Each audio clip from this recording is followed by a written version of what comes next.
ገጠመኙ እንግዲህ ሲጀምር በአንድ የተከበረ ቤተሰብ ውስጥ ያለ ገጠመኝ ነው። የተከበረ ቤተሰብ ማለት በሀብት፣ በንግድ፣ በስልጣን እንዲሁም ከኋላ የዘር ሐረጋቸው ስንመጣ የተከበረ ቤተሰብ ይባላል እንጂ ሁሉም ክቡር ነው። በስላሴ ፊት ሰው የተባለ በሙሉ የኔ ቢጤውም፣ ድሃውም፣ ሀብታሙም፣ ምስኪኑም የትኛውም ሰው ክቡር ነው። ኢቭን ሃይማኖት እንኳን የተለያየ ሆነን ሰው ሁሉ በእግዚአብሔር ፊት ምንድነው? ክቡር ነው።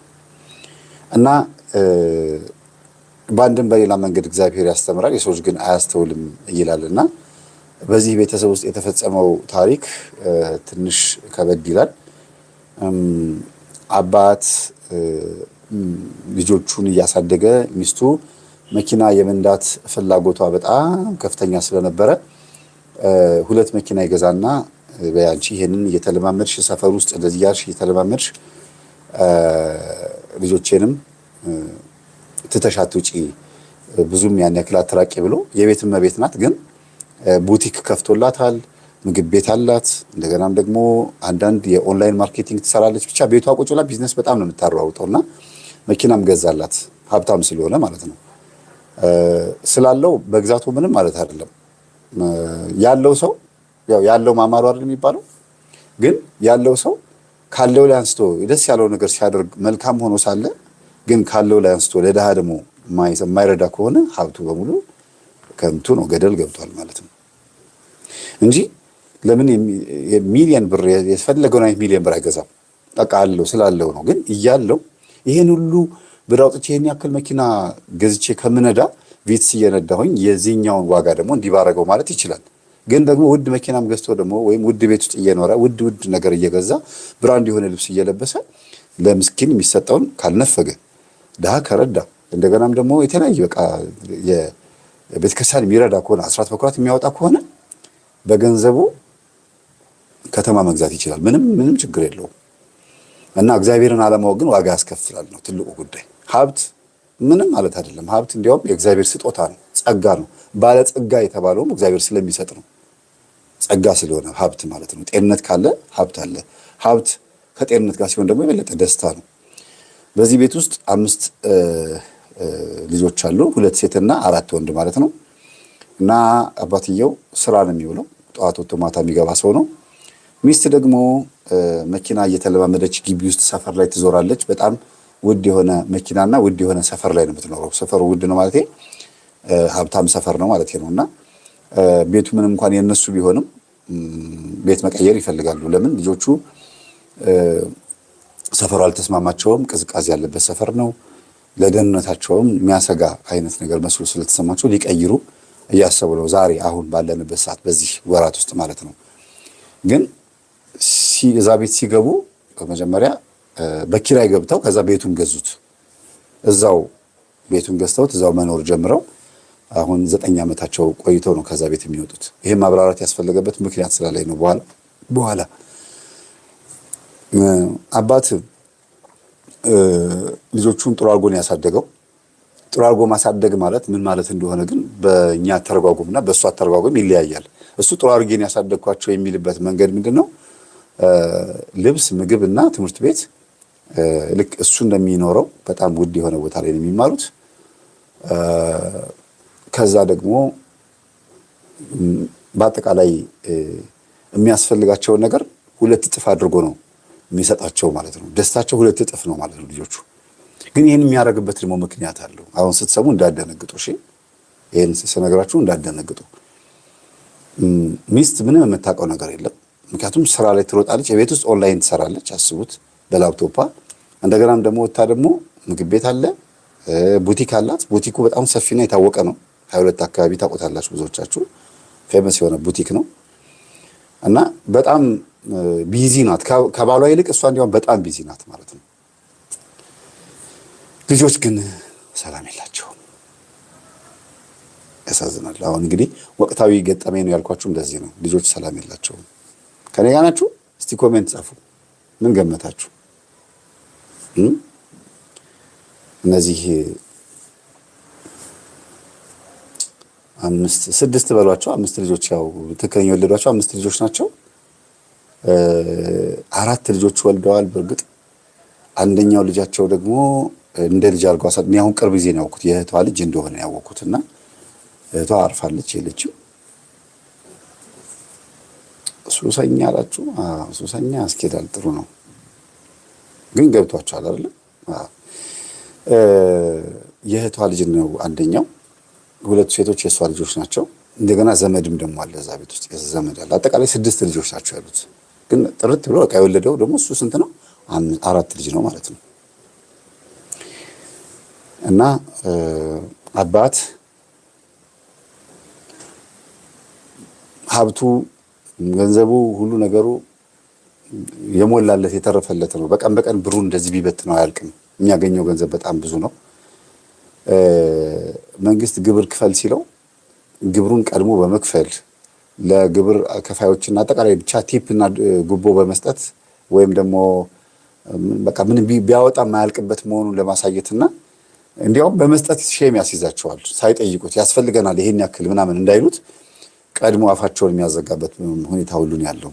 አሁን ግብር አስከፋዮች ካሜራ ደረታቸው ላይ ተገጥሞ በየቤቱ እየዞሩ ነው። እሱ ላይ ትንሽ ላይሆን ይችላል እንጂ ግን በጣም የተሳሰረ ሰው ነው ከመንግስት ጋር። ማለት የመንግስት ባለስልጣን አይደለም ግን የተሳሰረ ነው። እንደ ባለስልጣን ቁጥሩት በቃ። አሁን ገጠመኝ የተናገርኩኝ ህልም አትጻፉ፣ ህልም አትጻፉ። ሌላ የግላችሁን ሐሳብ አትጻፉ። ከኔ ጋር ሁኑ እሺ። ለምን በላይቭ ላይ ገጠመኙን እንድናገረው ስለተፈለገ ነው። ወይም ደግሞ ኮሜንቱ ማንበብ ፈልገው ነው እነዚህ ቤተሰቦች። ስለዚህ ሌላ ነገር አትጠያየቁ። የሚሳደብ ካለ እለፉት፣ ይሳደብ፣ ደስ ያለውን ይጻፍ። ምናልባትም ገጠመኙን የሚቃወሙ ሰዎች ናቸው የሚሳደቡት። በቃ ሌላ ነገር የለም። አያቀኝ አክስቴ ልጅ አጎቴ ልጅ አይደለ ወይም ደግሞ አልበላን አልጠጣን ደሞዙን አልወሰድኩበት የትም ስለማያቀኝ ችግር የለም፣ አይለጠፍብኝም ግንባሬ ላይ። እናንተ ዝም ብላችሁ ትምህርቱን ብቻ አዳምጡ። እና አባት በሰፈር ውስጥ የታወቀ በጣም ጨዋ ሰው ነው። ጨዋ ስላችሁ በጣም መልካም ሰው ነው። በገንዘብ ሰጭነቱ፣ በጣም በረዳትነቱ፣ በለጋሽነቱ የታወቀ ሰው ነው። በምንም አይጠረጠርም ማለት ነው። በምንም አይደለም። ከባድ ክፉ ኃጢአት ቀርቶ ከሚስቱ ውጭ ሌላ ሴት እንኳን ቀና ብሎ ማያይ ሰው ነው ተብሎ የሚታሰበውና ሚስት ጡል እያለች ስራዋን ትሰራለች። ልጆቿን በአይኗም በመነጽሯም አስተውላቸው አታውቅም። ልጆቹን የምታስተውለው ማናት? ሰራተኛዋ ናት። የዚህ ገጠመኝ ዋና ዘውግም ደግሞ የቤት ሰራተኛዋ ናት ማለት ነው። ምናልባት እግዚአብሔር ቤታችሁን ሊባርክ ሲመጣ በማን እንደሚመጣ ስለማታውቁት ማንንም ሰው አትናቁ፣ ሁሉም ሰው አክብሩ። እና እዚህ ቤተሰብ ውስጥ ከገባች ገና 6 ዓመቷ ነው። የትዳር ከተጀመረ ምንም እንኳን 14 ዓመት 13 ዓመት ምናምን ቢሆነው 16 ዓመቷ ነው። እዚህ ቤት ከገቡ ደግሞ 9 ዓመታቸው ነው ብያቸዋለሁ ቅድም።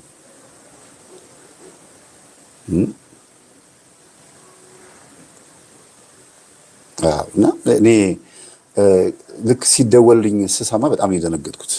መምህር አለችኝ። አቤት አልኳት። አረ ያለሁበት ቤት ያሉት ልጆች ጤነኞች አይደሉም አለችኝ። ምንድን ነው ስላት፣ አረ ሁሉም ችግር አለባቸው መሰለኝ፣ አንዱ ከአንዱ ሁሉንም ሳያቸው ችግር አለባቸው። ምንድን ነው ችግሩ ንገሪኝ አልኳት። አባታቸው ይሁን ሌላ ወንድ የለም እዚህ ቤት ውስጥ፣ ግን ትምህርት ቤት ሊሆን አይችልም ብዬ አስባለሁ፣ ግን የተደፈሩ ናቸው። ወንዶቹን እኮ ነው አስቡት እንግዲህ፣ የተደፈሩ ናቸው አለችኝ። አንዳንድ ጊዜ እንደዚያ ነገር ስንሰማ በጣም ይከብዳል አይደል?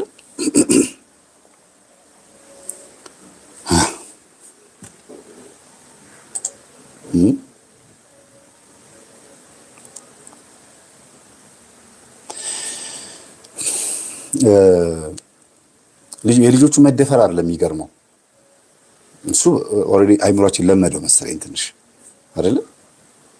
እናንተ 4ቱም ልጆቹ እኮ ናቸው። 4ቱም ልጆቹ ተደፍረዋል።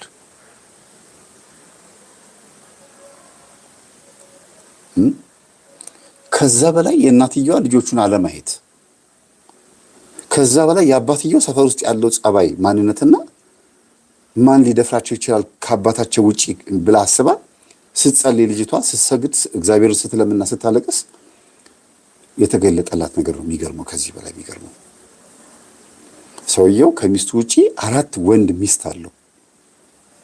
4ቱም ወንድ ሚስቶቹ ደግሞ እቤት ይመጣሉ።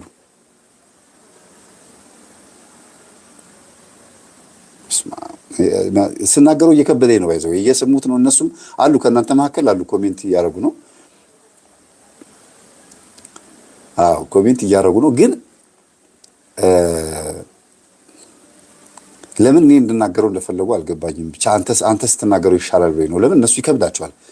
እንዳናለቀስ ነው፣ አንተንም አናስወራህም፣ እያለቀስን ስለምናስቸግር እንባ በእንባ ስለምንሆን ነው ምናምን ብለው ነው። እኔ ራሴ እዚህ ተጋፈጥኩት ከእናንተ ጋር። አረው ያስብላል አይደል? በስመ አብ ወወልድ ወመንፈስ ቅዱስ። ሰውነቴን ወረረኝ ሳወራው ራሱ ሰማሁትና ጻፍኩት። ከዛ አላወራሁትም እስካሁን ሳብሰለስለው ነው የነበረው። አሁን ገና እየተነፈስኩት ነው ያለሁት። እና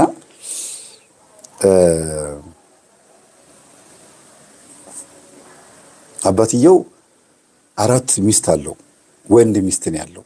ልጆቻችሁን ብታርቁ ደስ ይለኛል። ምናልባት ከሰሙት እንዳይጨነቁ፣ ለአባታቸው ጥላቻ እንዳያድርባቸው ትንሽ አርቁ። ተፈታተነኝ እናንተ ላቆሙ እንዴ! በስላሴ በጣም እየከበደኝ ነው ሳቀርበው። አይደለም ለልጆች ለአዋቂ ራሱ ከባድ ነው። ቤተሰቦች ግን ምን እናድርግ እንግዲህ። ምን ብዬ ነው የጻፍኩላችሁ? አቤቱ ማረን ይሄን ማለት ይሄን ነው ብዬ ነው የጻፍኩት አይደለም? አቤቱ ማረን ማለት ይሄን ነው። ቤት ውስጥ ያልተደፈረ የለም። ሚስቱንም ያው ሚስቱ ናት። ሁሉንም ተገናኝቷል ይሄ ሰውዬ ማለት ነው። ሰራተኛዋ ብቻ ነች ከሱ ጋር ያልተኛችው።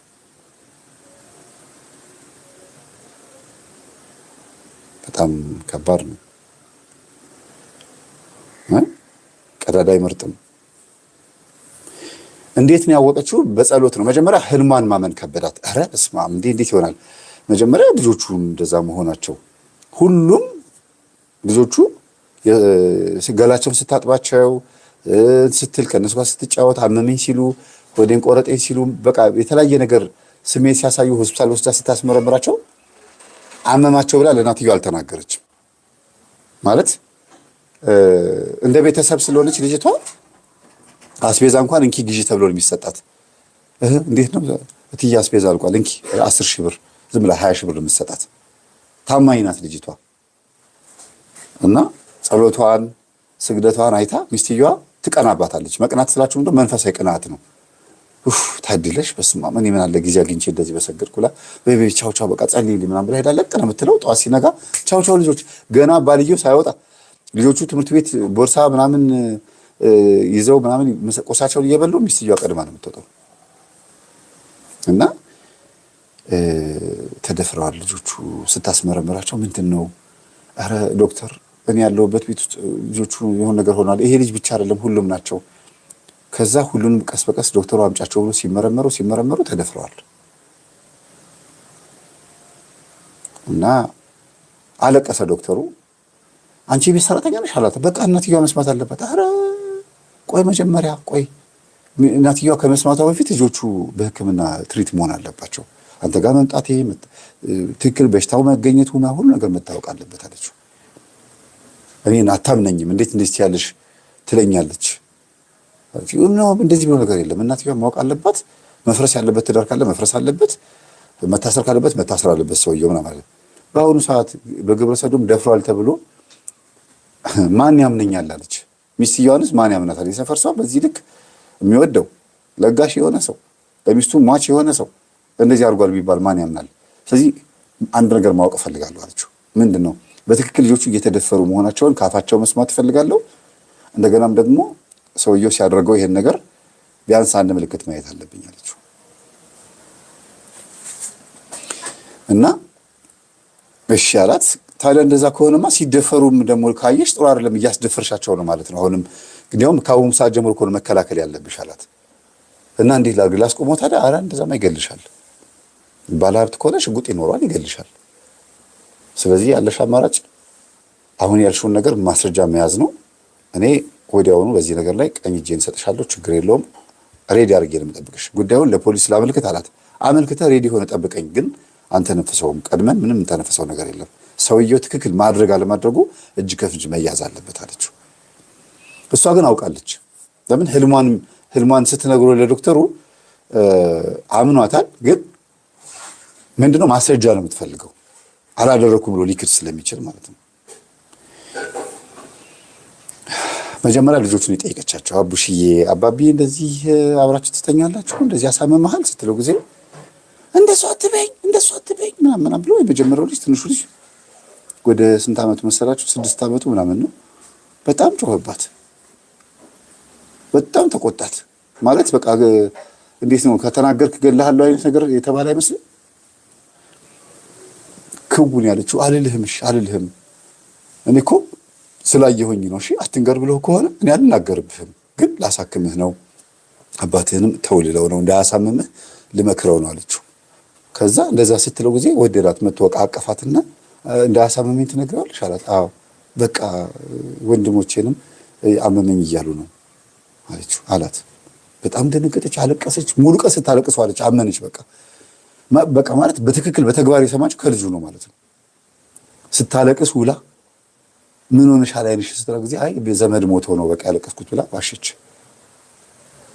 ከዛ ሂጂ በቃ ለቅሶ ድረሽ ሲሏት ገጠር ነው የሞተው እኔ አልሄድም በቃ እዚሁ ሆኜ እርቤን አውጥቻለሁ አለች። በማግስቱ ደግሞ እንደገና አመመኝ ብሎ አንደኛው ልጅ ቀረ ከትምህርት ቤት። እንደተለመደባት እናትየዋ ትምህርት ቤት ወደ ስራዋ ሄዳለች። ከዛ ምን ሆነን ያመመህ ስትለው ጊዜ አይ ምንም አልሆንኩም ዝም ብሎ አሞኝ ነው ሽንት ቤት እያስቀመጠኝ ነው ይላታል። እኔ አልናገርብህም አቡሽዬ እንዳመመውን ያመመህ ትለዋለች። ከዛ ነገረሽ? እንዴት ይነግርሻል? በቃ ወይኔ ጉዴ፣ በቃ ወይኔ ገደለን፣ በቃ እንጠፋለን ምናምን ብሎ ልጁ ተነሳ። ይሄ ደግሞ ትንሽ ወደ ስንት ዓመቱ ነው መሰላችሁ? 8 ዓመቱ አካባቢ ነው። አበደ በቃ ብድግ ብሎ ተነሳ፣ ሮጠ። 9 ዓመት ይሆናል። አሁን የ9 ዓመት ልጅ ነው። ምንድነው በቃ ማለት ደነገጠች። ከዛ ልጁን ማረጋጋት ትታ እውነት መሆኑን ስታውቅ ማልቀስ። ከዛ እንሮጣለን። በሩን ከፍቶ ሊወጣ ሲል ሄዳ ንቅ አርጋ መጣችን አስገባቸው። ዋይ ይገለኛል አትንገሩ ብሎ ነበረ ምናምን ቁጭ አደረገችና አልናገርብህም በቃ ላሳክማችሁ አባቢንም ደግሞ አተሳመማቸው ልለው ነው። አይሆንም ይገልሻል አይሆንም ደምሽን ነው የሚያፈሰው ያላቸው ነው። እንግዲህ ደማቸውን ነው የሚያፈሰው ብሏቸዋል ማለት ነው። እንግዲህ ቅድም ያልኳችሁ ምንም አላሳጣቸውም። ሀብታም ትምህርት ቤት የሚማሩት ልጆቹ። በዛ ላይ ደግሞ የሚያስፈልጋቸው 2 እጥፍ ነው የሚያሟላላቸው ያልኳችሁ ከቨር ነው ማለት ነው። ከቨሬጅ እና እያለች በተራ ሁሉንም ልጆች እንደደፈራቸው ደረሰችበት። ሁሉም ግን በቃ በጣም ጮሁባት። ከዛ ምን አደረገች? ጸሎት ቤት ሰራችና እኔ ሰምቻለሁ። ከዛ በቴሌግራም ለካ ቮይስ ልካለች፣ አልሰማሁም። እሷ የነገረችኝ ሰምቻለሁ፣ ግን ቮይሱን አልሰማሁትም። እና ዝም የገብቼ ስቲችልሽ እንዴት ሆነሽ ብዬ ስገባ ቮይስ ልካለች። ጸሎት ቤት መጥቼ ስዕል ወስጄ ጸሎት ቤት ሰርቼላቸዋለሁ። እውነት ሆኖ ተረጋገጠ። ሁሉም ልጆች ተንጫጩ። ይሄንን ድምጽ ስማው ምናምን ብላ ላከችልኝና ልጆቹ ሲያሳዝኑ ብታዩት በቃ እንዴት እንደደነገጥኩኝ እኔ ራሴ ክውን ያልኩት በቃ ሰውነቴ ሁሉ በቃ ተንቀጠቀጠ። የእውነትሽና እውነት ሆኖ ተገኘ አልኳት። አዎ እንደዛ ነው በቃ ሁሉም ልጆች አምኖልኛል፣ የኔ ናቸው ልጆቹ በእኔ ስር ነው ያሉት። አልናገርባችሁም ብዬ እያሰገድኳቸው ነው፣ እያጸለይኳቸው ነው፣ ስለ አይነ ጥላ እየነገርኳቸው ነው። እና አባታችሁ ላይ ሰይጣን ስላለ ነው። አባታችሁ ላይ ያለው ሰይጣን ከሄደለት አይነካችሁም። እንጸልይ፣ ከሰገድን ከጸለይን ማሳመሙን ያቆማል አልኳቸው። እሺ ብለው ተቀብለውኝ እየሰገድን ነው አለችኝ። በርቺ፣ እግዚአብሔር ያግዝሽ። ከዛስ በኋላ ምን ይሻላል? መጀመሪያ ልጆቹ ጤነኛ ይሆኑ። ልጆቹ መድፈር ሲያቆም፣ ልጆቹ ጤነኛ ሲሆኑ ከዛ በኋላ ቀጣዩን ስቴፕ ይሄዳሉ። ለዶክተርም ነግሬያለሁ። ዶክተሩ ጋር ተገናኝታችሁ ምን መደረግ እንዳለበት ተወያዩ። ግን እኔ ሳልፈቅድላችሁ ምንም ነገር እንዳታደርጉ፣ ቤቱን አድራሻ እስካልሰጧችሁ ድረስ ምንም ነገር እንዳታስቸግሩኝ አለችን። እሺ አልኳት። ከዛ ሰራተኛዋ እያሰገደቻቸው መዝሙር እየዘመሩ ከዛ በጣም የሚገርማችሁ ነገር ቅባ ቅዱስ ሰውነታቸውን ልክ ማታ እንግዲህ መቼ በምን ሰዓት እንደሚያደርገው አታውቅም። ይሄን ነገር በጣም እኮ የሚገርመው በእርግጥ ጂ+2 ቤት ነው። ጓሮ ላይ ደግሞ ሌላ ክላስ ሌላ ደግሞ ሰፋ ያለ ከትልቁ ከፎቁ ራቅ ያለ ደግሞ ሌላ ክፍል አለ። ሁሉም ጋር ነው የሚሄዱት እና በምን ሰዓት የት ቦታ ለምን ከኪችን አትወጣም? እሱ ከመጣ ከኪችን አትወጣም። ይሄ የሚስትየዋ ድርጊት ነው። ሚስትየዋ እኔ እያለሁኝ ኪችን ነው የምትሆኚው፣ ከኪችን እንዳትወጪ፣ በቃ እዚሁ ሁኚ፣ እኔ ነኝ ሁሉ ነገር የማቀርብለት፣ ሁሉ ነገር በቃ ብቻ ያው ቅናት ይሁን ጥንቃቄ ይሁን አይደል ነው አላውቅም። ብቻ ቆንጆም ስለሆነች ይሆን ይችላል። ሰራተኛዋ ቆንጆ ናት። አንዳንድ ጊዜ ቆንጆ የቤት ሰራተኛ ከበድ ይላል። አትሁኑ ማለት ሳይሆን ምን ማድረግ አይቻልም። እና መቼ እንደሚያደርገው አታውቅም። እና ልጆቹ ምንድን ነው የመከረቻቸው? እንደዚህ ሊያደርጋችሁ ሲሞክር በድንግል ማርያም፣ በእግዚአብሔር ስም፣ በኢየሱስ ክርስቶስ ስም፣ በቅዱስ ሚካኤል እባክህን እያላችሁ በቃ ጮሁ። አይገላችሁም፣ ልጆቹ ስለሆናችሁ አይነካችሁም። ሽጉጥ የያዘው ሊያስፈራራችሁ ነው እንጂ በፍጹም አይነካችሁም። ጨክኖ ልጆቹን አይገልም አለቻቸው። ትልቁ ልጅ ምን እንዳለ ታውቃላችሁ? 14 13 ዓመቱ ልጅ አይ እኛ እኮ ገሎናል እኮ ያለን መስሎሽ ነው ያላት። እኛ እኮ ሞተናል። በጣም ነው ያዘነችው። ማለት ድጋሚ በጥይት የሚገለን እኮ ሬሳችንን ነው የሚገለው እንጂ እኛ እኮ ሞተናል እኮ። አባት እንዴት እንደዚህ ያደርጋል? እኔ አፍሬ ነው ለእናቴ የማልነግራት፣ ለትምህርት ቤትም ለማንም የማልነግረው አፍሬ ነው። በጣም ነው የማፍረው። ማለት አባቴ ነው። ምንም ማድረግ አልችልም። ልክ ይሄ ነገር የታወቀለት ምን እንደሚፈጠር ሳስበው ምናምን ብሎ ልጁ በጣም በሳል ነው ለካ። በቃ ከሱ ጋር ነው የምትወያየው። ይሄንን ቃላት ከሰማችበት ሰዓት ጀምሮ ከሷ ቀጥሎ ልጆቹ ወንድሞቹን እንዲመራ እህቶቹን እንዲመራ በቃ እንትን ሰጠችው፣ ኃላፊነት ሰጠችውና ቁጭ አጋ ስለ መንፈስ በደንብ ነው የምትነግራቸውና በቤተሰብ ጨሌ የሚመለክበት ከሆነ እንደዚህ ቃልቻ ምናምን አውሊያ የሚመለክበት ቤት ከሆነ እንደዚህ ይሆናል እና አሁን አባታችሁ በቤተሰቡ እንደዚህ ሊኖርበት ይችላል፣ በዘራቸው እንደዚህ ሊኖር ይችላል ማን ብላ ስታናገራቸው ልጆቹ የሚያውቁትን ተናገሩ። በተለይ ትልቁ ልጅ ያውቃል።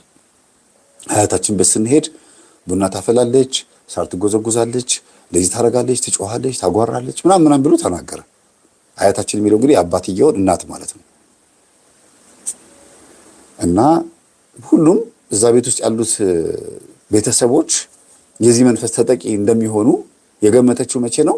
ሴትዮዋ ኑ ብላ በዓመት በዓል ጊዜ በተለይ አዲስ ዓመት ሲሆን ሁሉንም ጠርታ እዛ ቤት ሄደን እንበላለን ያለች፣ ሰራተኛዋም ጭምር ማለት ነውና የመንፈሷ ተጠቂ ነን ለካ አለች። እኔ ያወኩት እዛ ቤት ከገባሁኝ ከዓመት በኋላ ነው አለች። ነው አይደለም እንጂ ዋው ይሄ ጥንቆላውን ያወቀችው ከዓመት በኋላ ነው። ሴትዮዋ ጠርታን ብሉ ስትለን የሆነ ነገር እንደምታበላን ይገባኛል። አሁን ልጁ ሲናገር ነው በደንብ ይገባኛለች። ሰዶማዊነታቸውን ግን ያወቀችው አሁን ቅርብ ጊዜ ነው። የሰዶማዊ መንፈስ ሰዶማዊ አይባሉም ልጆቹ፣ ተጠቂ ነው የሚባሉት። የሰዶማውያን ተጠቂ ነው የሚባሉት አይደለም። እና በጣም የተከበረ የተፈራ ሰው ነው። ቀጥ ነው የሚባሉት እንደዚህ አይነት ሰዎች ነው አይደለም እንጂ በዚህ በኢትዮጵያ ውስጥ የሆነ ስም አለ። ሁለቱንም ሴትም አግብቶ የሚኖር እንደገናም ከወንድ ጋር ደግሞ ሄዶም ደግሞ ከወንድ ጋር ተጋብቶ የሚኖር ማለት ነው። ትዳርም አላቸው፣ እንደገናም ደግሞ ግብረ ሰዶምም ናቸው። እንደዚህ አይነት ሰዎች ከየት እንዳመጡት ይሄን ነገር በኋላ እመጣበታለሁ። ሰውየው ራሱ ከየት እንዳመጣውና ግን በጣም ብዙ ትዳር ውስጥ ይሄ ነገር አለ። ከየት ነው የመጣው? አንዲት ቲክቶከር ስታወራ በቀደም ስናገር ነበረ። እናንተ ሚስቶች ባሌ እንዳይሸሸኝ እንዳይርቀኝ እምቢ ካልኩት ትዳሩን ይፈታኛል ብላችሁ ፈርታችሁ በየትኛውም በተገኘው ቀዳዳ ስጪኝ ሲል እሺ ብላችሁ እየሰጣችሁ ነው እንደዚህ ጉድ ያመጣችሁት፣ ሰዶማዊነት ላይ ያመጣችሁት፣ ባላችሁን ልጆቻችሁን እንዲደፍሩ ያደረጋችሁት እንዲህ እያደረጋችሁ ነው ብላ ስትናገር የሰማሁ ይመስለኛል። እና በጣም የደነገጥኩት ይሄን ነገር ለምን ማቀው ነገር ስላለ በዚህ ገጠመኝ በኩል እንግዲህ ዛሬ ልጆች እያዳመጡ ነው ብዬ አላስብም። ልጆች እንዲሰሙ አልፈቅድም። ማንኛውም ልጆች አዋቂም ራሱ ጆሮን ይዞ ነው አይምሮን ይዞ ነው እየሰማኝ ያለው ብዬ አስባለሁ። ባይዘዌ እየቀነስኩት ነው ትንሽ ከባድ ነገሮችን እየቀነስኩኝ ነው ያለሁት። እና ይሄ ሰው ስለ ሰውየው እስካሁን አላወራውም አይደል? ስለ ልጆቹ ነው ማወራ ያለሁት። እመጣበታለሁ በኋላ ራሱ የቻለ ሰዓት ስላለው ነው። እና እቺ ልጅ ልጆቹን በደንብ አሳመነቻቸው። መስገድ፣ መጾም፣ መጸለይ ጀመሩ። እንዳለቻቸው ልክ ችግር ሊፈጥርባቸው ሊደፍራቸው ሲል በማርያም በቅዱስ ሚካኤል እንዳትነካል፣ እኛ የክርስቶስ ባሪያዎች ነን፣ እየሰገድን ነው፣ ስጋችን ተቀድሷል፣ ቆርበናል፣ ዛሬ ቆርበናል ብላችሁ በሉት አለቻቸው። ዛሬ ትምህርት ቤት አልሄዳችሁ እንዴ ካላችሁ አልሄድንም። ለምን ቆረባችሁ? አሞን ስለነበር እንዲሻለን ብለን ነው፣ ወስዳ አስቆርባን ነው ምናምን ብላችሁ ንገሩት አለቻቸው። እሺ ያሉ። ያው በፈረቃ ነው ባይዘው እንደዚህ የሚያደርጋቸው። በፈረቃ ሳችሁ በአንድ ጊዜ አይደለም። ዛሬ አንዱን ልጅ ካደረገ ነገ ደግሞ ሌላኛውን ልጅ ነው የሚያደርገው። ሁሉንም ግን ሽጉጥ ይዞ ያስፈራራቸዋል። እና አይገላችሁም፣ አውቆ ነው ልጆቹ ናችሁ፣ አባታችሁ ነው እንዳትናገሩበት ፈልጎ ነው እንጂ አይገላችሁም ብላ ስለነገረቻቸው ይሄ ነገር አሳምነውታል ውስጣቸውን። እና የመጀመሪያው ልጅ በተለይ 11 ዓመቱ የሆነው ልጅ ላይ ነው መሰለኝ። 11 ዓመት መካከለኛው ልጅ ላይ ነው። 11 ዓመት የሆነው ልጅ ላይ ልክ እንደዚህ ሊያደርግ ሲል ለመነው። ልክ እንደዚህ ብሎ ለመነውና ተወው ቆርቤያለሁ ሲለው ጊዜ ብርብይ ዝም ብል ማን ብሎ አስፈራራውና ሄደ ልጁ። ከዛ ሮጦ መጣና ሰራተኛዋ ጋር ተንደርድሮ ገባና ተወኝ እኮ አላት። እንግዲህ አስቡት፣ ሰራተኛዋ በዛ ሰዓት ሁሉም እስኪተኙላት እየጠበቀች ቁጭ ብላ ገጠመኝ እያዳመጠች ነው ማለት። መሽቷል፣ 5 ሰዓት አካባቢ ነው። ሚስትየዋ እንደመጣች ተዘርራለች እንቅልፏን። ምን እንደሚፈጠር የምታውቀው ነገር የላትም። ሬሳ ነች። ሬሳ በሏት በቃ። ለልጆቿም ሬሳ፣ ለራሷም ለቤቷም ሬሳ፣ ለእንቅልፏም ሬሳ። እና መጥቶ ተወኝ እኮ አላት። አለችው። በል ወደ እኔ አትምጣ፣ ሂድ ግባ። ከዛ አባትየው ተከትሎ መጣና አንተ አትተኛም እንደ ሲለው ጊዜ ውሃ ልጠጣ ነው የመጣሁት አለ ልጁ። በቃ ማለት በቃ ፈጣን አድርጋቸዋለች ልጆቹን። እንደዚህ ከሆነ የሚቀጥለው ልጅ ላይ እንደዚሁ ካደረገ እንደዚህ ካደረገ እና ከተዋቸው ለሚቀጥለው ጊዜ ድጋሚ እንደገና አሁንም ይሄን ልጅ ይዞት ራሱን ልጅ ይዞት ሊገናኘው ከሞከረና አሁንም እንደዚህ አድርጎት ከተወው የእግዚአብሔር መንፈስ ልጆቹ ላይ ሆኖ ሰውየውን አስደንግጦታል ማለት ነው ብላ ነው የደመደመችው እሷ። እና እንዳሰበችው ሆኖላታል። ግን ልጆች አንደኛው ልጅ ደነገጠ። የ8 ዓመቱ ልጅ ደንግጦ ተናገር የተባለው ነገር ፈርቶ ማልቀስ ጀመረ። ምን ሆነ አለ። አይ ዝም ብዬ ነው። ከዛ አስቸገረው፣ በጣም ታገለው። ከዛ ገላለሁ ጊዜ ግደለኛ ምናምን ብሎ ልጁ ጮኸ። ተናገር የተባለው ነገር ረስቶት በቃ አይገልህም የሚለው ነገር አይምሮ ላይ ሳረጸበት ግደለኝ ምናምን ብሎ ጮኸ። ከዛ ምን ሆኖ ነው ምናምን ብላ እናትየዋ ስትመጣ ጊዜ በእንቅልፍ ልቡ ሶፋ ላይ ተኝቶ ነበረ። በእንቅልፍ ልቡ ባቶ ነው አላት። ከዛ አቅፎት ሹሹ እያለው ነው። ከዛ ሚስትየዋ ተመልሳ ሄዳ ስተኛ ምን ሆነሃል አለው። ምንም አልሆንኩም አለ። በቃ ልጁ ደነገጠ። ይሄ እንዴት ነው አይደለም የሞቱን ሰይጣን አለብህ አለው። የሞቱን ሰይጣን አለብህ አንተ አባቴ እንደዚህ አታረግም፣ ይሄ ወደህ አይደለም አንተ ሰይጣን አለብህ፣ አይነ ጥላ አለብህ። ከየት አመጣኸው ይሄን ትምህርት ከየት አመጣኸው? ከምን አየኸው ይሄን ትምህርት ማለት? በቃ ደነገጠ። በቃ አንተ ሰይጣን አለብህ። አይቼ ነው የማሚ ቲክቶክ ላይ አይቼ ነው የሰራተኛችን ቲክቶክ ላይ አይቼ ነው ሰሞኑን እየተለቀቀ ያለው ነገር እየሰማሁኝ ያለሁት። ሰይጣን ያለብህ አንተ፣ አይነ ጥላ ያለብህ እያለ ልጁ እየሮጠ ወጣ። ወንድሞቹ ጋር ሄደ። ከዛ የልብ አገኙ ልጆቹ። በቃ ይሄ የፍርሃት ስሜታቸውን አስወገደች እና እግዚአብሔር ቀለባቸው። ምክንያቱም ተገዶ የተደፈሩ ልጆች በጣም ተጽዕኖ ይደርስባቸዋል። ትምህርት ቤትም በጣም ብዙ ችግር ነው ያለባቸው እና የመገለል ምናምን ነገር ስላለ ያንን ነገር ነው የገፈፈችላቸው እና ሰውየው ደነገጠ። ከዛ መንካት አቆመ፣ ልጆቹን መንካት አቆመ። ምንም በቃ ልጆቹ ጋር መምጣት አቆመና በቃ እግዚአብሔርን አመሰገነች። ደወለችልኝ፣ መምህር ይኸው 1 ሳምንት ሙሉ ልጆቹን አልነካቸውም። በየተራ ሞከረ፣ ግን አልሆነም። በተለይ አንደኛው ልጅማ ሰይጣን አለብህ አለው እና ከመጣብኝ ምን ልበለው አለችኝ። ከመጣ ማርያም ታምጣ በሚለው ተቀበያው። እንዴት አለችኝ። አይ እኔ ይሄንን ትምህርት አዳምጣለሁ፣ ልጆቹ ይሄን የማዳምጠው ትምህርት ነው ይሰማሉ፣ ገጠመኝ ይሰማሉ አለ። በይው አልኳት። እሺ ከዚህ ውጪ ሌላ ምንም አትበይው፣ ግን ካሜራ ምናምን ሊገጥም ምናምን ስለሚችል ጥንቃቄ አድርጊኝ አልኳት። ምክንያቱም የተከበረ ሰው ነው፣ በጣም ትልቅ ሰው ነው፣ በጣም ይጠራጠራል፣ ብዙ ነገር ይኖራል እና ሊገልሽ ሁሉ ይችላል፣ ያጠፋሻል። ስለዚህ ተጠንቀቂ አልኳት። እናትየዋ ምንም አልሰማችም፣ ምንም እንደተፈጠረ። ልጆቹ ሲሰግዱ ሲጸልዩ ታያለች። ወይኔ ልጆቹ የተቀደሱ የተባረኩ ልጆች ሆኑልኝ ምናምን ትላለች። ወስዳ አሰልፋ አስቆርባ ታመጣለች። ሚስትየዋ እናትየዋ ማለት ነው ወደ ቤተክርስቲያን ልጆቿን ቀሚስ ለብሳ ይዛ ሄዳ ራሷም ቀሚስ ለብሳ መኪናዋ ውስጥ ሆና የምትጠብቃቸው። ወርዳ እንኳን አታስቀድስም። እናንተ ወርዳ ከመኪና ውስጥ ሆና ዝም ብላ ስልክ ትነካካለች። ሄደው ቆርቦ እስኪመጡ ድረስ ግቢ የቤተ ክርስቲያን ግቢ ውስጥ ከሆነ መኪና ቆማ በጣም እኮ የሚገርም ነው። ከዛ በከፊል ነው የምታደርጋቸው። አሪፍ መኪና ሁሉንም የሚችላቸው ነው። ልክ ሚኒቫን ብላችሁ ራይድ እንደምትጠሩት አይነት ነገር አለ አይደል? ፋሚሊ 6 ሰው 7 ሰው የሚይዘው እንደሱ አይነት ነገር ነው መኪናቸው። እና ሁሉንም አስቆርባ ከዛ ለቄሱ ተናግራለች። አባታቸው እንደዚህ እያደረጋቸው ነው፣ አባቴ ፈልጎታል እና ንስሐ መግባት አለባቸው ወይ ስትላቸው፣ ኧረ ምን ያውቃሉ እነዚህ ልጆች ምን ንስሐ ይገባሉ? ምንም የሚያውቁት ነገር የለም እኮ ጸበል ብቻ እንርጫቸውና ቄደር ተጠምቀው ነው እንጂ መቆረብ ያለባቸው፣ ድጋሚ ግን እንዳይነካቸው ሲባል አይ ከዚህ በኋላ አቆሟል ብላ ሄዳ ተናግራ ይሄን ሁሉ ቴክስት አድርጋልኝ መልሼላት ነው። ከዛ ለማንኛውም ለንስሐ አባት ንገሪ ብያት ነው። ለማንኛውም ለምን ከ7 ዓመት ጀምሮ አንድ ጻዲ መቆረብ አለበት ስለሚባል የአባቶች ነገር አይታወቅም ንገሪያቸው ብያት ነው። ኧረ ንስሐ አያስፈልጋቸውም ተብሎ ከዛ በቃ ልጆቹ በጣም ደስ አላቸው። ይሄ ነገር ስለቀረላቸው የአባታቸው ነገር ስለቀረላቸው በጣም ደስ ያላቸው፣ ግን ፈርተውታል። ህመሙ ቀንሶላቸዋል አጠቃላይ እና ይጠመቃሉ። ጸበል ጠጡ ትላቸዋለች። በተደጋጋሚ ጸበል ይጠጣሉ። አንደኛው ልጅ ግን በህልም የተጥለቀለቀ ልጅ ነው፣ የ11 ዓመቱ ልጅ። ህልም በህልም ነው በቃ የሚያየው ህልም። አባቴ እዚህ በር ላይ እንትን ሲል አየዋለሁ፣ ታንቋ እዚህ ተንጠልጥሎ አየዋለሁ ይላል። እንደገና ከጓደኞቹ ጋር ተጣልቶ መጥቶ እዚህ ቤታችን ውስጥ ደግሞ ሲደበድቡት አያለሁ ይላል። አባቴ ታስሮ አያለሁ ይላል፣ እጁ እንደዚህ በካቴና ታስሮ እና ይሄን ሁሉ ግን ሲያወሩ ሪከርድ ታደርጋቸዋለች።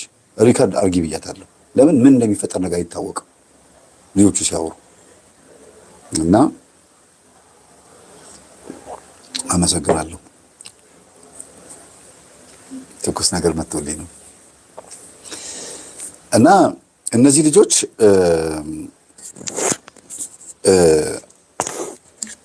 ይሄ በተለይ 11 ዓመቱ ልጅ ህልም በጣም ነው የሚያየው። እና በተለይ አባቱ ታስሮ በተደጋጋሚ እጁን በሰንሰለት ታስሮ ፖሊሶች ይዘውት ሲሄዱ ምናምን ያያል።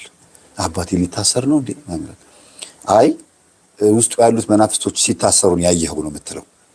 በእርግጥም ፖሊስ ማለት መላእክት ናቸው በህልም ፍቺ ማለት ነው። ሌባ ደግሞ ሰይጣን ነው። መታሰር ማለት ደግሞ በአጋንንት መያዝ ማለት ነው። ወንጀል መስራት ማለት ኃጢአተኝነት ስሜት ማለት ነውና እንደ አይነት ነገሮችን ከትምህርት ላይ ስለምትሰማ ትነግራቸዋለች። አምነው ይቀበሏት፣ ይሰሟት። እንደ ቲቸር ነው የሚሰሟት። መምህራኖቻቸው ራሱ እስኪገረሙ ድረስ ማለት ነው። ደውለው እናንተ ቤት ያለችው ሴት ምን አይነት ሰው ናት? በቃ በጣም ነው የሚገርማቸውና እዚህ ጋር እንዲሆነ ነገር አስቀርቻለሁ። ምን ነገር የሌለበት ታሪክ ለእህታችን ከንቱ ውዳሴ እንዳይሆንባት የተውኩት ነገር አለ። እንደገና ሌላም ደግሞ ከባድ ነገር አለ። እሱን ትቼዋለሁ።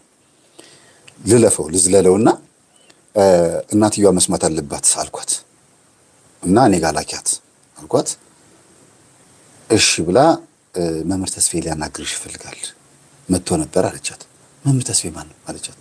ይሄ ነው ብላ ስታሳያት ጊዜ ይሄን ሰው አውቀዋለሁ፣ ጓደኛዬ ታዳምጠዋለች፣ የመምህር ግርማ ልጅ ነው አይደል አለቻት። አዎ በቃ ለምን ፈልጎኝ ነው? አይ ፈልጋታለሁ፣ ለስራ መሰለኝ የሚፈልግሽ፣ አንዳንድ ከልብሶች ጋር በተገናኘ ለስራ ይፈልግሽ። ለቢዝነስ ነው፣ ችግር የለውም አሪፍ ነው፣ እንዲያውም በዛውም አስተዋውቅልኝ ይለዋለሁ፣ አድቨርት አድርግልኝ ይለዋለሁ ብላ አድቨርታይዝመንት ፈልጋኝ ወዲያው ደወለች ራሷ። ይህን ዘዴ የዘየደችው ግን ራሷ ነች፣ ልብስ ምናምን ብላ። ከዛ መጣች። ቁጭ ብዬ በስርዓቱን ያናገርኳት። እንዴት ነሽ? እግዚአብሔር ይመስገን። ስራሽ ምንድነው? እንደዚህ ነው የምሰራው እና እኔ የፈለኩሽ ለስራሽ አይደለም ስለ ትዳርሽ ጉዳይ ነው አልኳት። ማለት አልችኝ በጣም ምሳሌ የሆነ ጥሩ ባላለሽ አልኳት። አዎ በጣም የተመሰገነ በጣም የተባረከ ባላለኝ የሰፈር ሲወደዋል ለኔም በቃ ለልጆቹ ሟች ነው አለችኝ። አዎ ለስሜቱ ሟች ነው አልኳት አለችኝ። ለስሜቱ ሟች ነው አልኳት። ማለት ምንድን ነው አለችኝ። ምን ጉልት ነግረኝ ነው? እናንተ የሚዲያ ሰዎች እኮ ማታመጡት ጉድ የለም። ችግር አለ አለችኝ። አዎ ችግር አለ። ወገብሽን ጠበቅ ቆፍጠን በይና ስሚ። ማናት እሷ? ማናት ባሌን ያማገጠችው አለች። እንዴ ባልሽ ይማግጥ እሷ ታማግጠው? በምን አወቅሽና ነው ቀድመሽ አሁን ወንጀለኛ ሴት የምትፈልጊው? እኔ ባሌን አውቀዋለሁ። በመጠጥ አደንዝዛ ወይም አታላው ካልሆነ በስተቀር በፍጹም የኔ ባል እንደዚህ አያደርግም አለች። ይሄን ነገር እንዴት እንደማወራው ረጅም ሰዓት ነው የፈጀብኝ። ምክንያቱም ልጅቷ ሚስትየዋ ወይም እናትየዋ ለባሏ ያላት ቦታ ልዩ ስለሆነ እውነቱን ብነግራት ራሱ በጥፊ ብላይ ነው የምትሄደው። ግን ይሁን ብዬ ተዘጋጅቼ ነው የጠበቅኳት እና ሳወራ እንደዚህ ብዬ ነው ከመጣ ጥፊው ወይ እንደዚህ ብዬ ልከላከል ማለት ነው። ዝግጁ ሆኜ ነው ማናገራት። የእውነት ነው የምላችሁ። ምክንያቱም ሰፍ የምትል ሰው ናት። ስትሰማ ምንድን ነው እንትን ነው ይሄ ነገሩን ቀለል አድርጋ ኧረ ነው እንዴ ኧረ ነው ያላምን ምናምን የምትል አይደለችም። ከሰማች በኋላ የምትወስደው እርምጃ እንዳለ ያስታውቃል። ውስጤ በደንብ ነው የጠረጠረው። በቃ ይሄ ጥፊ መቼም አይለቀኝም ታውቃላችሁ። በየዓመቱ አይለቀኝም። ባይዘው ተጽናንቼ ነው እየነገርኳችሁ ያለሁት። ፊቴ ፈገግ ብሎ ስላያችሁት ገጠመኙ እንደቀላል እንዳትቆጥሩት። የብዙ ስቃይ ቤተሰብ ታሪክ ነው የምነግራችሁ ያለሁት።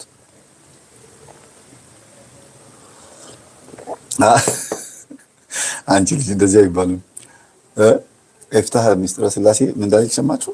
መምህር ጃኪ ጃንሆንክ አንዳንዴ ቦክሱ ቤት በኩል እንደሚመጣ ካወቃችሁ ትከላከላላችሁ። አይደለም ጃኪ ጃን ብሩስሊም ሆናችሁ ማንንም ሆኑ ግን ቤት በኩል እንደሚመጣ ቦክሱ መጠበቅ ነው። እንደ ድሮ ሞኝ አይደለሁም።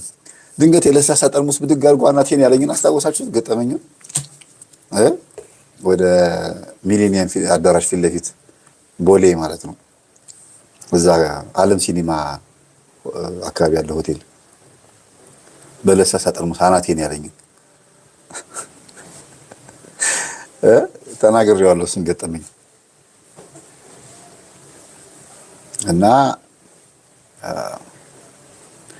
እና በጣም ግራ ተጋባሁ። በእውነት እኔ ግራ ተጋባሁኝ። እንዴት ብዬ ልንገራት አልኩኝ። እንዴ ባልሽ ልጆችሽን ደፍሯል ነው የምላት? ባልሽ ግብረ ሰዶም ሆኖ 4 ሚስት አለው ልበላት? ምን ልበል?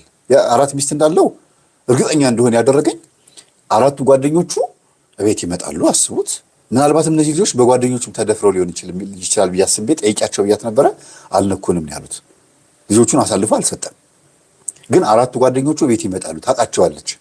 እነዚሁ 4 ጓደኞቹ ደግሞ በህልም ምን አየቻቸው? እዛ ቤት ውስጥ የሴት ቀሚስ ለብሰው የሙሽራ ልብስ ለብሰው እሱ መሀል ሆነው ጥቁር ሱፍ ልብስ ለብሶ በዚህ ሁለት ሴቶች ይዞ ወንዶች ሆነው የተኳኳሉ ሴቶች ሆነው ማለት ነው አየችው በህልሟ። ስለዚህ ይሄን ያሳያት ደግሞ የምትወደው መልአክ ቅዱስ ሩፋኤል ነው። ልጅቷ በጣም ነው የምትሰግደው፣ በጣም ነው የምትጸልየው። የሰው ነገር በደንብ ያሳያታል። ስለራሷ ምንም አታይም። ለምን? የራሷ ነገር ጨርሳለች። በቃ ቅዱስ ቁርባን የምትቀበል ሰው ናት። የምትሰግድ፣ የምትጾም፣ የምትጸልይ ሰው ናት። ምንድን ነው የምትፈልገው ከዚህ ውጪ? ትበላለች፣ ትጠጣለች፣ ትሰግዳለች አይደል እንዴ? በቃ ጾም ሲመጣ ደግሞ ትጾማለች፣ ትጠመቃለች። ምን ጎሎባት ስለራሷ? አንዳንድ ጊዜ በህይወታችሁ በጣም አሪፍ የሆነ ኮንስታንት የሆነ ደስ የሚል ላይፍ የምታዩ ከሆነ ሌላ ተአምራት አትጠብቁ፣ አዲስ ነገር አትጠብቁ። እና ስለራሷ አንድም ቀን ጠይቃ አታውቅም። አሁን ወደ ሚስትየዋ ልምጣና ራቅ ብዬሽ ብነግርሽ ነው የሚሻለኝ አልኳት። አቦ በእናትህ አታካብድ፣ እንዲህ መምህር ምን ሆነ ነው ምናምን ብላ ጮኸች። ለምንድን ነው ባለቤትሽ ገንዘብ እያወጣ መኪና የሚሸልምሽ፣ ይህን ሁሉ ቡቲክ የሚገዛልሽ፣ ለልጆቹ ይሄን ያክል ዋጋ የሚከፍለው፣ የሰፈር ሰው እንዲወደው ድሃ የሚረዳው ለምንድን ነው አልኳት። በቃ ደግ ሰው ስለሆነ ነው። የምታውቀው ነገር ካለ ንገረኝ፣ በቃ ልቤን ቀጥ ልታደርገው ነው እንዲ አለችኝ።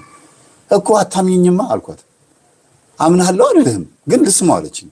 መስማት ትፈልጊያለሽ አልኳት። አዎ በቃ ባለቤትሽ ግብረ ሰዶም ነው አልኳት።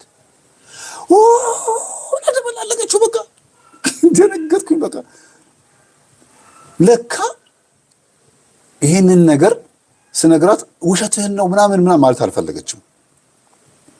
ለምን አልፈልግም? ካፌ እስኪወጣ ነበር የምጠብቀው። እና ምልክቶች አይታበታለች። ምልክቶቹ ምንድናቸው? ቅድም እንዳልኳችሁ እንግዲህ ይቅርታ ለምናገረው ነገር በተለመደው ቀዳዳ በኩል ልጆች ይወልዳል፣ ባልተለመደው ቀዳዳ በኩል ደግሞ መግባት እፈልጋለሁ ይላል። በቃ ባጭሩ ይገባቸዋል አይደል? ይሄንን ሲያስቸግራት የመጀመሪያዎቹ ሳምንታት ላይ ምናምን እምቢ ብላው ነበረ የተጋቡ ሰሞን። ያኔ እንግዲህ የዛሬ 14 ዓመት ምናምን። በኋላ ላይ ግን ኖርማል እኮ ነው ምናምን እያለ ፖርኖ ቪዲዮችን፣ ኤሮቲክ ሮማንስ ምናምን የሆኑ ቪዲዮች ምናምን ሲያሳያት እሺ ብላ ተቀላቀለችለት። እሱ በሚፈልገው መንገድ ነው የምትሆንለት። በቃ ከዛ ምን ትላለች? እሱ እንደሚፈልገው ከሆንኩለት፣ እሱም የኔን ነገር ካሟላልኝ፣ በተለይ ይሄን ሁሉ ነገር የሚገዛልኝና ይሄን ሁሉ ነገር የሚያደርግልኝ እኔ እንደምፈልገው ስለሆንኩለት ነው፣ እንደሱ እንደሚፈልገው ስለሆንኩለት ነው ብላ ነው የምታስበው። እና ካሳየ ነው የምትለው። ግን ይሄ ፍላጎቱ ግብረ ሰዶም ነው የሚለው ስሜት አልፈጠረባትም። አያችሁ? እኔን እንደዚህ ከኋላ ከተገናኘኝ ልጆቼን እንደዚህ ያደርጋል የሚለው ስሜት የለባትም።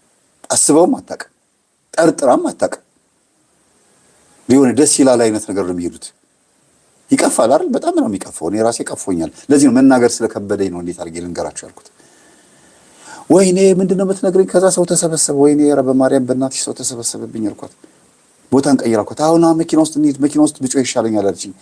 ወረድን። ከዛ አስተናጋጇ መጣ። ኧረ ሂሳብ አልተከፈለም አለች። እሺ እንኪ። ከዛ ምን እንደሰጠኋትም አላውቅም።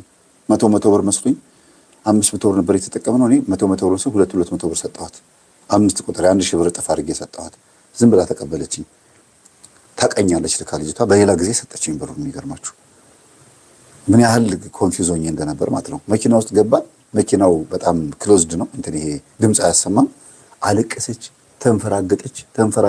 በቃ ምንድን ነው ምን ሆነሻል አልኳት። በቃ ውስጤ በጣም ነበር የጠረጠረው በዚህ ዓመት ምናምን አለች። እንዴት አልኳት። በቃ ይኸውልህ የዛሬ 14 ዓመት እንደዚህ ማብላ አሁን የነገርኳችሁ ነገር ነገረችኝና ምንድን ነው የጠረጠርሽው አልኳት። ያቺ ቲክቶከር ግን በጣም ብዙ ሰዎችን ያነቃችሁ። በነገራችን ላይ ቪዲዮዋን ባገኘው አሁን እለቀው ነበር፣ እንደው አሰማችሁ ነበር። እናንተ ሴቶች ናችሁ ባሎቻችሁን ግብረ ሰዶም ያደረጋችሁት ብላ የተናገረችው በጣም ብዙ ወንዶች እህቶችን ያነቃችሁ። በጣም ብዙ ሰዎች ሴቶች ማለት ነው ኮሜንት ሲጽፉ አይቻለሁ። እኔ ራሴ ገርሞኛል። በቀደም ላይቭ ላይ ራሱ ከተናገርኩት በኋላ የሆኑ 2 ሴቶች ራሱ ኮሜንት ጽፉ አይቻለሁ። መምህር ይሄ ነገር የተናገርከው ነገር በቤቴ አለ፣ ፈራሁ ልጆቼን አለች አንዷ። ለምን ባሏ ጠይቋታል ማለት ነው፣ በማይገባ ቀዳዳ በኩል ባልተፈቀደ በኩል ማለት ነው። ከየትም አላመጣውም ይሄንን ነገር አንቺን ካስተማረ እንደዚህ እናድርግ ብሎ ከጠየቀሽ ከውጪ ለምዶት ነው የመጣው፣ ወይም ደግሞ ይሄ መንፈስ አለበት ማለት ነው። ባያረገው እንኳን ከየት አመጣው ይሄን ሐሳብ? እሺ ደፍሮ አንቺ እንዴት ጠየቀሽ?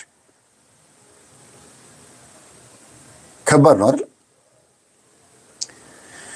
በቃ አይኗን ጎልጉላ ልታወጣው። ከዛ በቃ እጇን እንደዚህ ጠፍሬ ያስኳት። አለቀሰችና ድንገት የሆነ ሰዓት ላይ እሺ ከዛስ አለችኝ እንደዚህ ብላ። ከዛ ጸጥ ያልኩት በቃ ንገረኝ ምናምን ብላ እንደዚህ ወሰወሰችኝ። ጭንቅላቴ መታኝ ራሱ። ከኋላ እንደዚህ መኪና ስትሳፈሩ እንደዚህ የምትይዙት እንትን የለም ከመኪና ልትሰቀሉ ስትሉ መኪና ላይ እንደዚህ መፈናጠጫው እንደዚህ የምትይዙት ማለት ነው። እሱ ጭንቅላቴ መታኝ። እስካሁን ይሰማኛል በእውነት እንደዚህ ናጋጨችኝ። ከዛ በቃ ረፊ ስነ ስርዓት አድርጊ በደንብ አዳምጪ፣ እኔ ከመሪው ቦታ ውረጅና ከኋላ ተቀመጭ አልኳት። እዛ ከተቀመጥሽ እነግርሻለሁ አልኳት። ድንገት ከተዘረረች እንኳን እዛው እሷን ጎትቶ እንደገና ከኋላ አድርጌ እንደገና ሌላ ሹፌር ጠርቼ እኔ መኪና መንዳት አልችልም አስቡት። እና እያለቀሰች ወደ ኋላ ሄዳ ተቀመጠችልኝ። ከዛ እኔም ከኋላ ሄድኩኝ። በሩን ቆልፊ አልኳት። ቆለፈችው። ሮጣ እንዳትወጣብኝ ቁልፉን ያዝኩት።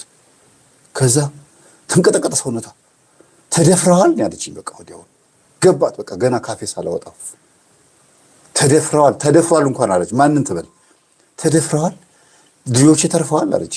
ተከፈተላት ጭንቅላቷ በቃ ብርግድ አለ። ሰራተኛዋ ልጆችሽን የምታስቆርበው ለምን ይመስልሻል? ልጆችሽ መንፈሳዊ ያደረግናቸው አንቺ ሳታቂ ባልሽ ሳያውቁ ልጆችሽን እንዲቀደሱ ያደረግናቸው ለምን ይመስልሻል?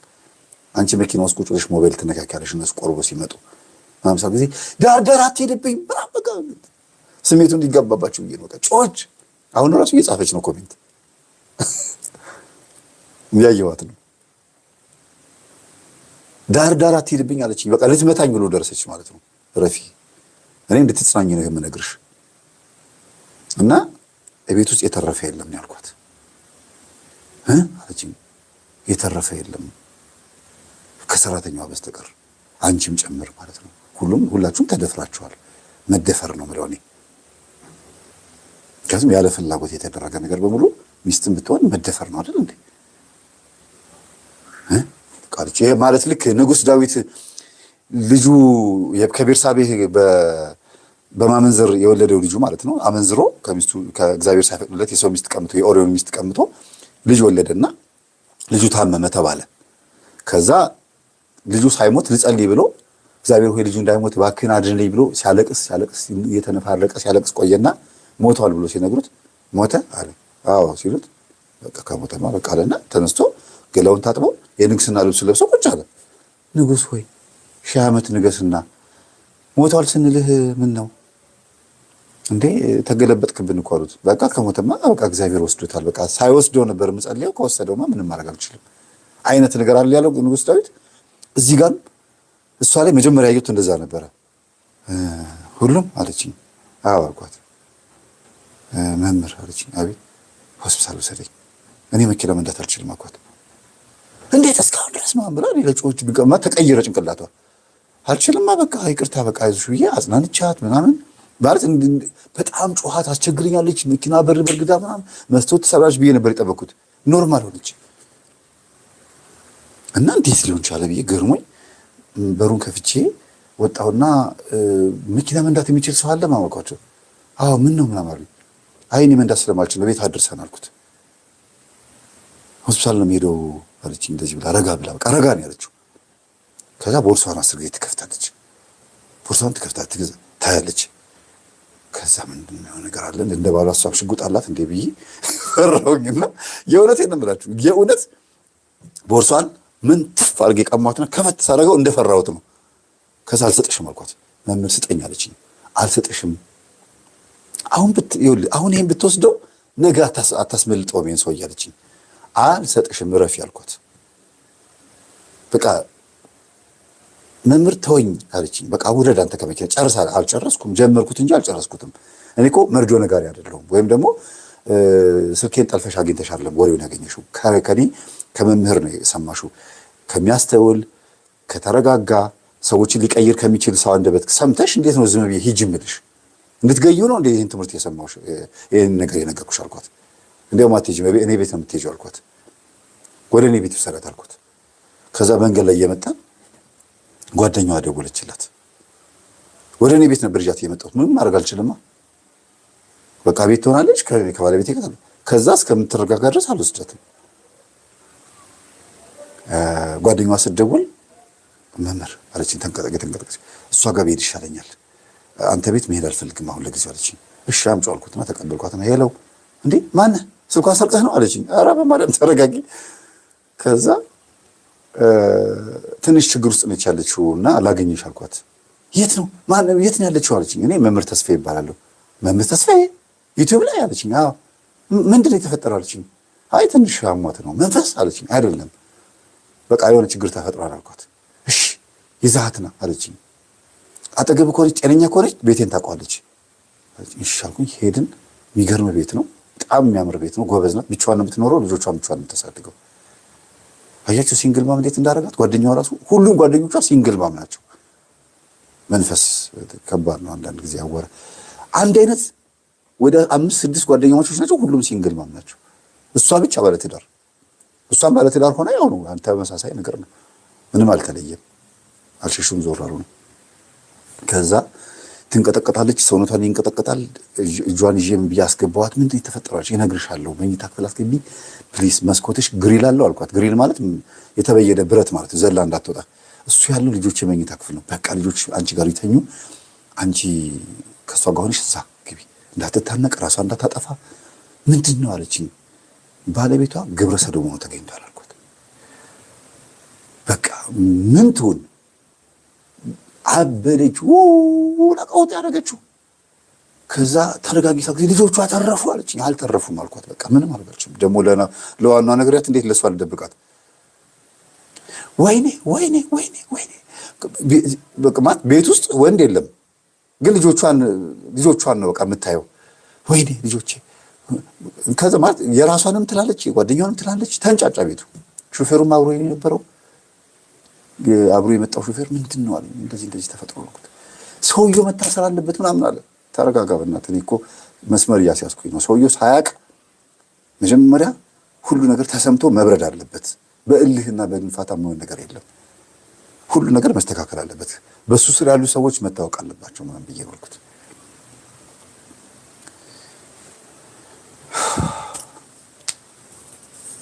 ከዛ ተረጋጋች። ገብታ መረጋጋት ስላችሁ ምንድነው? ጸጥ ማለት ጸጥ። ይሄ የጠበቁት ጩኸት የለምን የለምና ለካ እንትን እያለች ነው፣ እየቀወሰች ነው ልጅቷ። ሴትዮዋ አይምሯን እያጣች ነው ያለችው።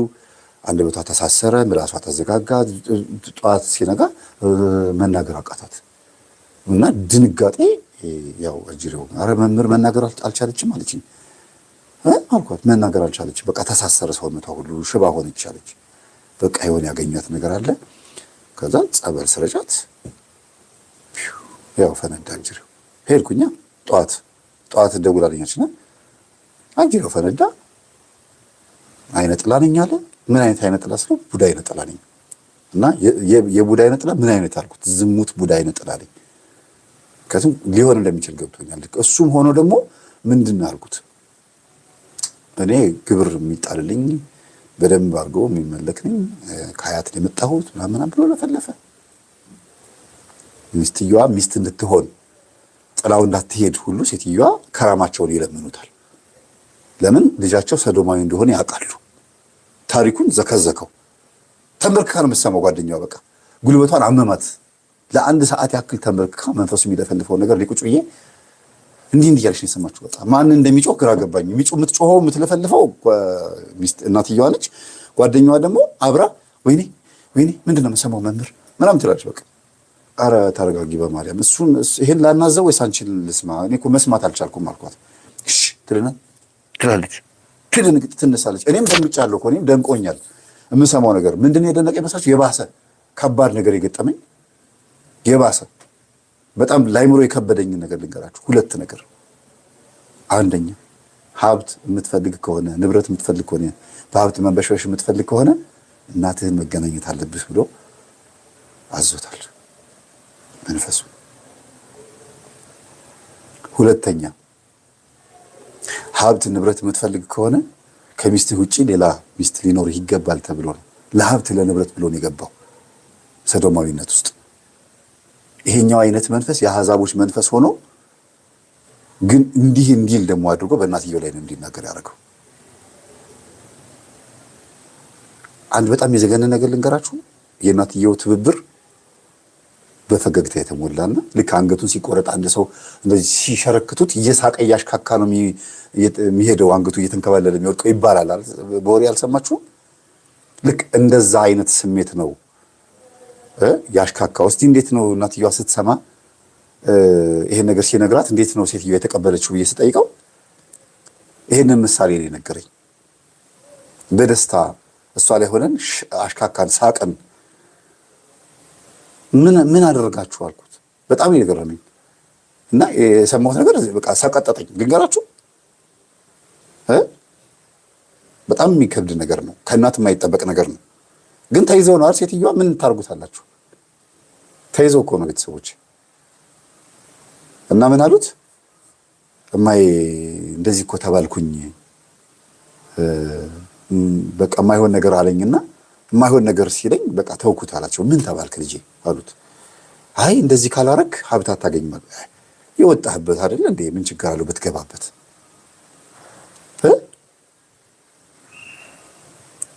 በስመ አብ ወወልድ ወመንፈስ ቅዱስ። እሺ እናትየዋ ራሷ ነች ያወራችሁ? መንፈሱ ነው ቤት ውስጥ ያለው ከራማ ነው? ማን ያወራው? እናቱን ደፍሮ አንድ በቀደም እንዲያውም ስሰማ እሱን ገጠመኝ፣ ይሄን እኛ የምናውቀውን ገጠመኝ ነው በታሪክ ላይ የሰማችሁት። በቲክቶክ ላይ ነው በዩቲዩብ ላይ እናቱን አስገድዶ ይደፍር የነበረ ሰዶማዊ ሰው ሰምተናል።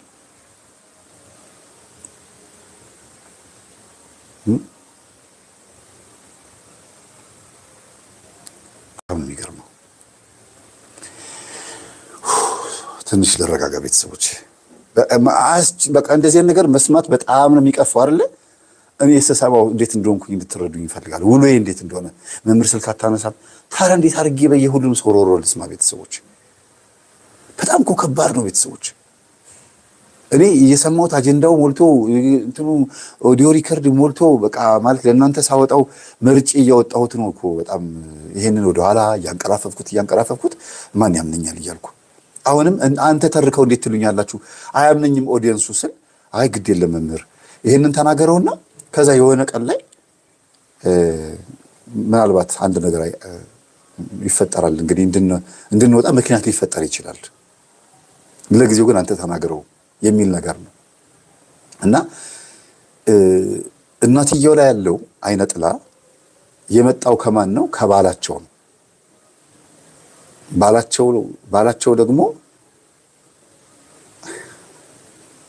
አህያ ይገናኙ ነበር፣ ወይም የልጁ አባት ማለት ነው፣ የባልየው አባት አህያ ይገናኙ ነበር። ይሄን ሁሉ የሚያወራው ማን ነው?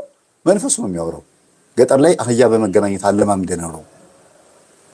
ኖርማል ነው አህያ መገናኘት። ነጮች ውሻ መገናኘት ኖርማል ነው እንደሚሉት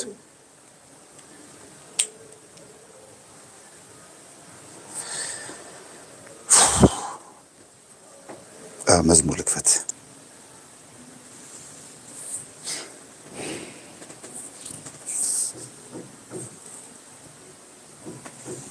እስቲ አቤቱ ይቅር በለን ብላችሁ ጻፍ እስቲ። ሌላ ምንም ልል አልችልም። ምክንያቱም በዚህ ሰዓት እንዴት እያለቀሰች እንደሆነ እንዴት እያዳመጠች እንደሆነ ስለማቅ ነው።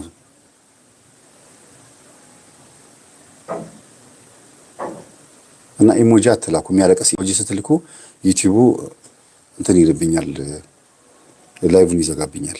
የሚያለቅስ ኢሞጂ አትጻፉ። አቤቱ ይቅር በለን፣ አቤቱ ማረን። በእውነት ይሄ ማውራችሁ ኢትዮጵያ ውስጥ አዲስ አበባ ላይ የተፈጸመ ታሪክ ነው።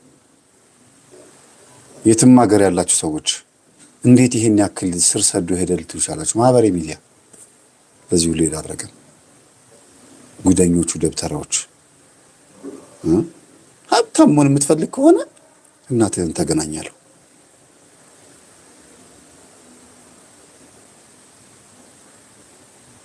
ከዛ ወደ ልጆቹ ቀጠለ ማለት ነው መንፈሱ። መች በቀላሉ ይለቅና አልሰማችሁም? አንዱ ያለው አንዱ ሰውዬ ዛፍ ሊቆርጥ ሲመጣ ሰይጣንን ያገኘዋል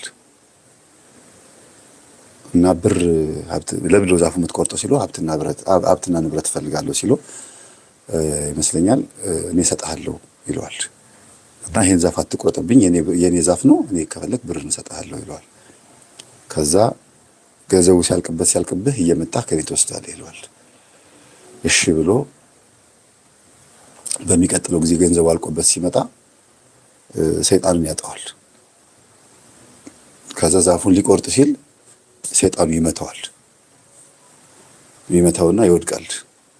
እንዴ ለምን መታኸኝ ሲለው አይ ያኔ ስትመጣ ይሄን ዛፍ ቆርጬ ወስጄ ሸጬ አትርፌ ገንዘብ አገኛለሁ ብለን የመጣኸውና አምላክህን ተስፋ አድርገህን የመጣኸው። አሁን ግን ማንን ተስፋ አድርገን የመጣኸው? እኔን ፈልገህን የመጣኸው። ስለዚህ ኃይል የለህም አለው። ጣለው ይባላል። ግን አንዳንዴ እውነት የሆነው ነገር እየሰማን ኃይላችን ግን እውነት ካልሆነ ከባድ ነው።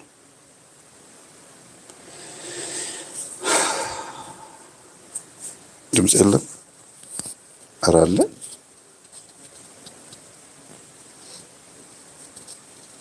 ድምፅ የለም።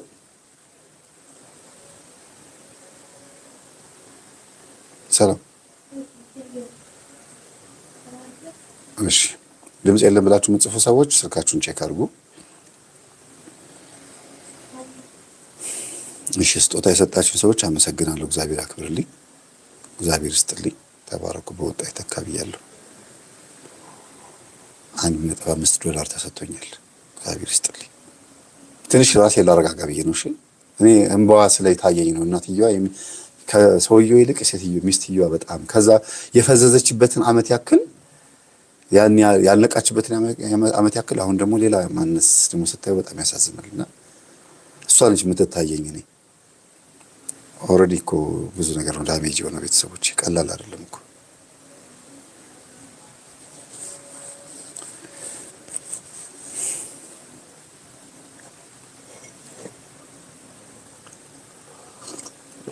ተጎነጣነጥኩኝ እኮ።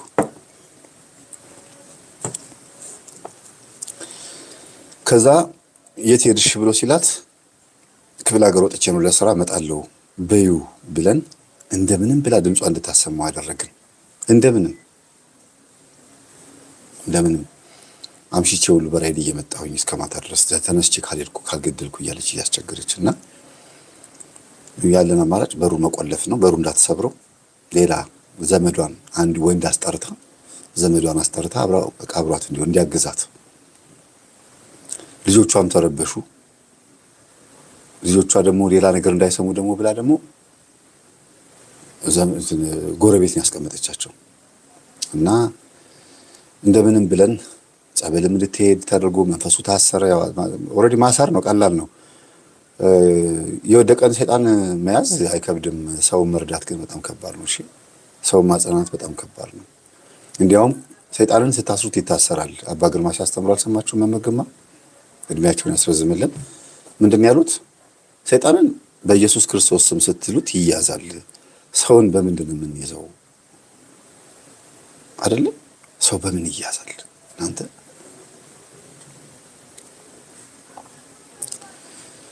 ከዛ ሪከርድ አድርጋለሁ። ሪከርዱን ለማን እልክላታለሁ? ለሰራተኛዋ። ሚስትየዋ ያለችበት ሁኔታ ተንቀጠቀጠች። እሷም ራሱ የተፈጠረው ነገር ሰማች። መምህር ልስማው በእናትህ አለችኝ። ስልክላት፣ ኦዲዮን ስልክላት ስታዳምጥ ከዛ የሆነ ሰዓት ላይ አረጋሽዬ መጥተው አያውቁም አለችኝ። እሷን አንድ ሳምንት የፈጀብን ለማጽናናት እና ጋሽዬ መጥተው አያውቁም አለችኝ። ጋሽዬ የምትለው ሰውየው ነው እንግዲህ፣ ጋሽዬ ነው የሚሉት ቤት ውስጥ። ኧረ ሰውየው ጋሽዬ መጥተው አያውቁም አለችኝ። የት ሄደ እንጃ ብቻ እሱም እንግዲህ ስራ ወጥቶ ይሆን ለእኔ ቤቱ ምናምን ነው ጠብቂም እመጣለሁም አልመጣምም አላለም። የት ሄደ አለችኝ። እንጃ ሲደወል ስልኩ ይዘጋል። ከዛ ጓደኞቹ ጋር ይደወል ተባለ። ሚስትየዋ እንድትሰማ አልፈለግንም። ራሱን አጥፍቶ ይሆን እንዴት? በምን አውቆ እንዴት? ምን ሊሰማ ይችላል? በምን? ከዛ ምንም ሊፈጠር አይችልም። በአንድ ጊዜ ግን ባልና ሚስት ከቤት የሚጠፉበት መንገድ አይፈጠርም በፍጹም። ሊሆን ይችላል ብዬ እኔም ደነገጥኩኝ። የሰውየው መጥፋት ትንሽ አስደነገጠኝና በኋላ ቢሮ ደብዳቤ የሚመጣ ደብዳቤ አለ አይደል? እኔ ጋር በዚህ አይነት ደብዳቤ ይመጣል። ባለፈው በፌስታል እንደዚህ የተቆለለ ደብዳቤ አምጥቼ አሳይቻቸው፣ ሰላሜ አምጪልኝ በፌስታል የተቋጠሩትን ደብዳቤዎች። በወር በሳምንት ደብዳቤ ይመጣልኛል እና ከነዛ ደግሞ አጋጣሚ ሆኖ ባመጣበት ቀን ነው ደብዳቤዎቹ ነገ የመጡት። ለምን? በዛ ቀን ሁሉም ደብዳቤ ነገ የሚመጣበት ሰዓት ነው፣ በጊዜ ነበር እና ሳነበው እኔ እገሌ ይባላለሁ፣ የ6 ልጆች አባት ነኝ፣ እንደዚህ ማለት ነው። ከቢሮ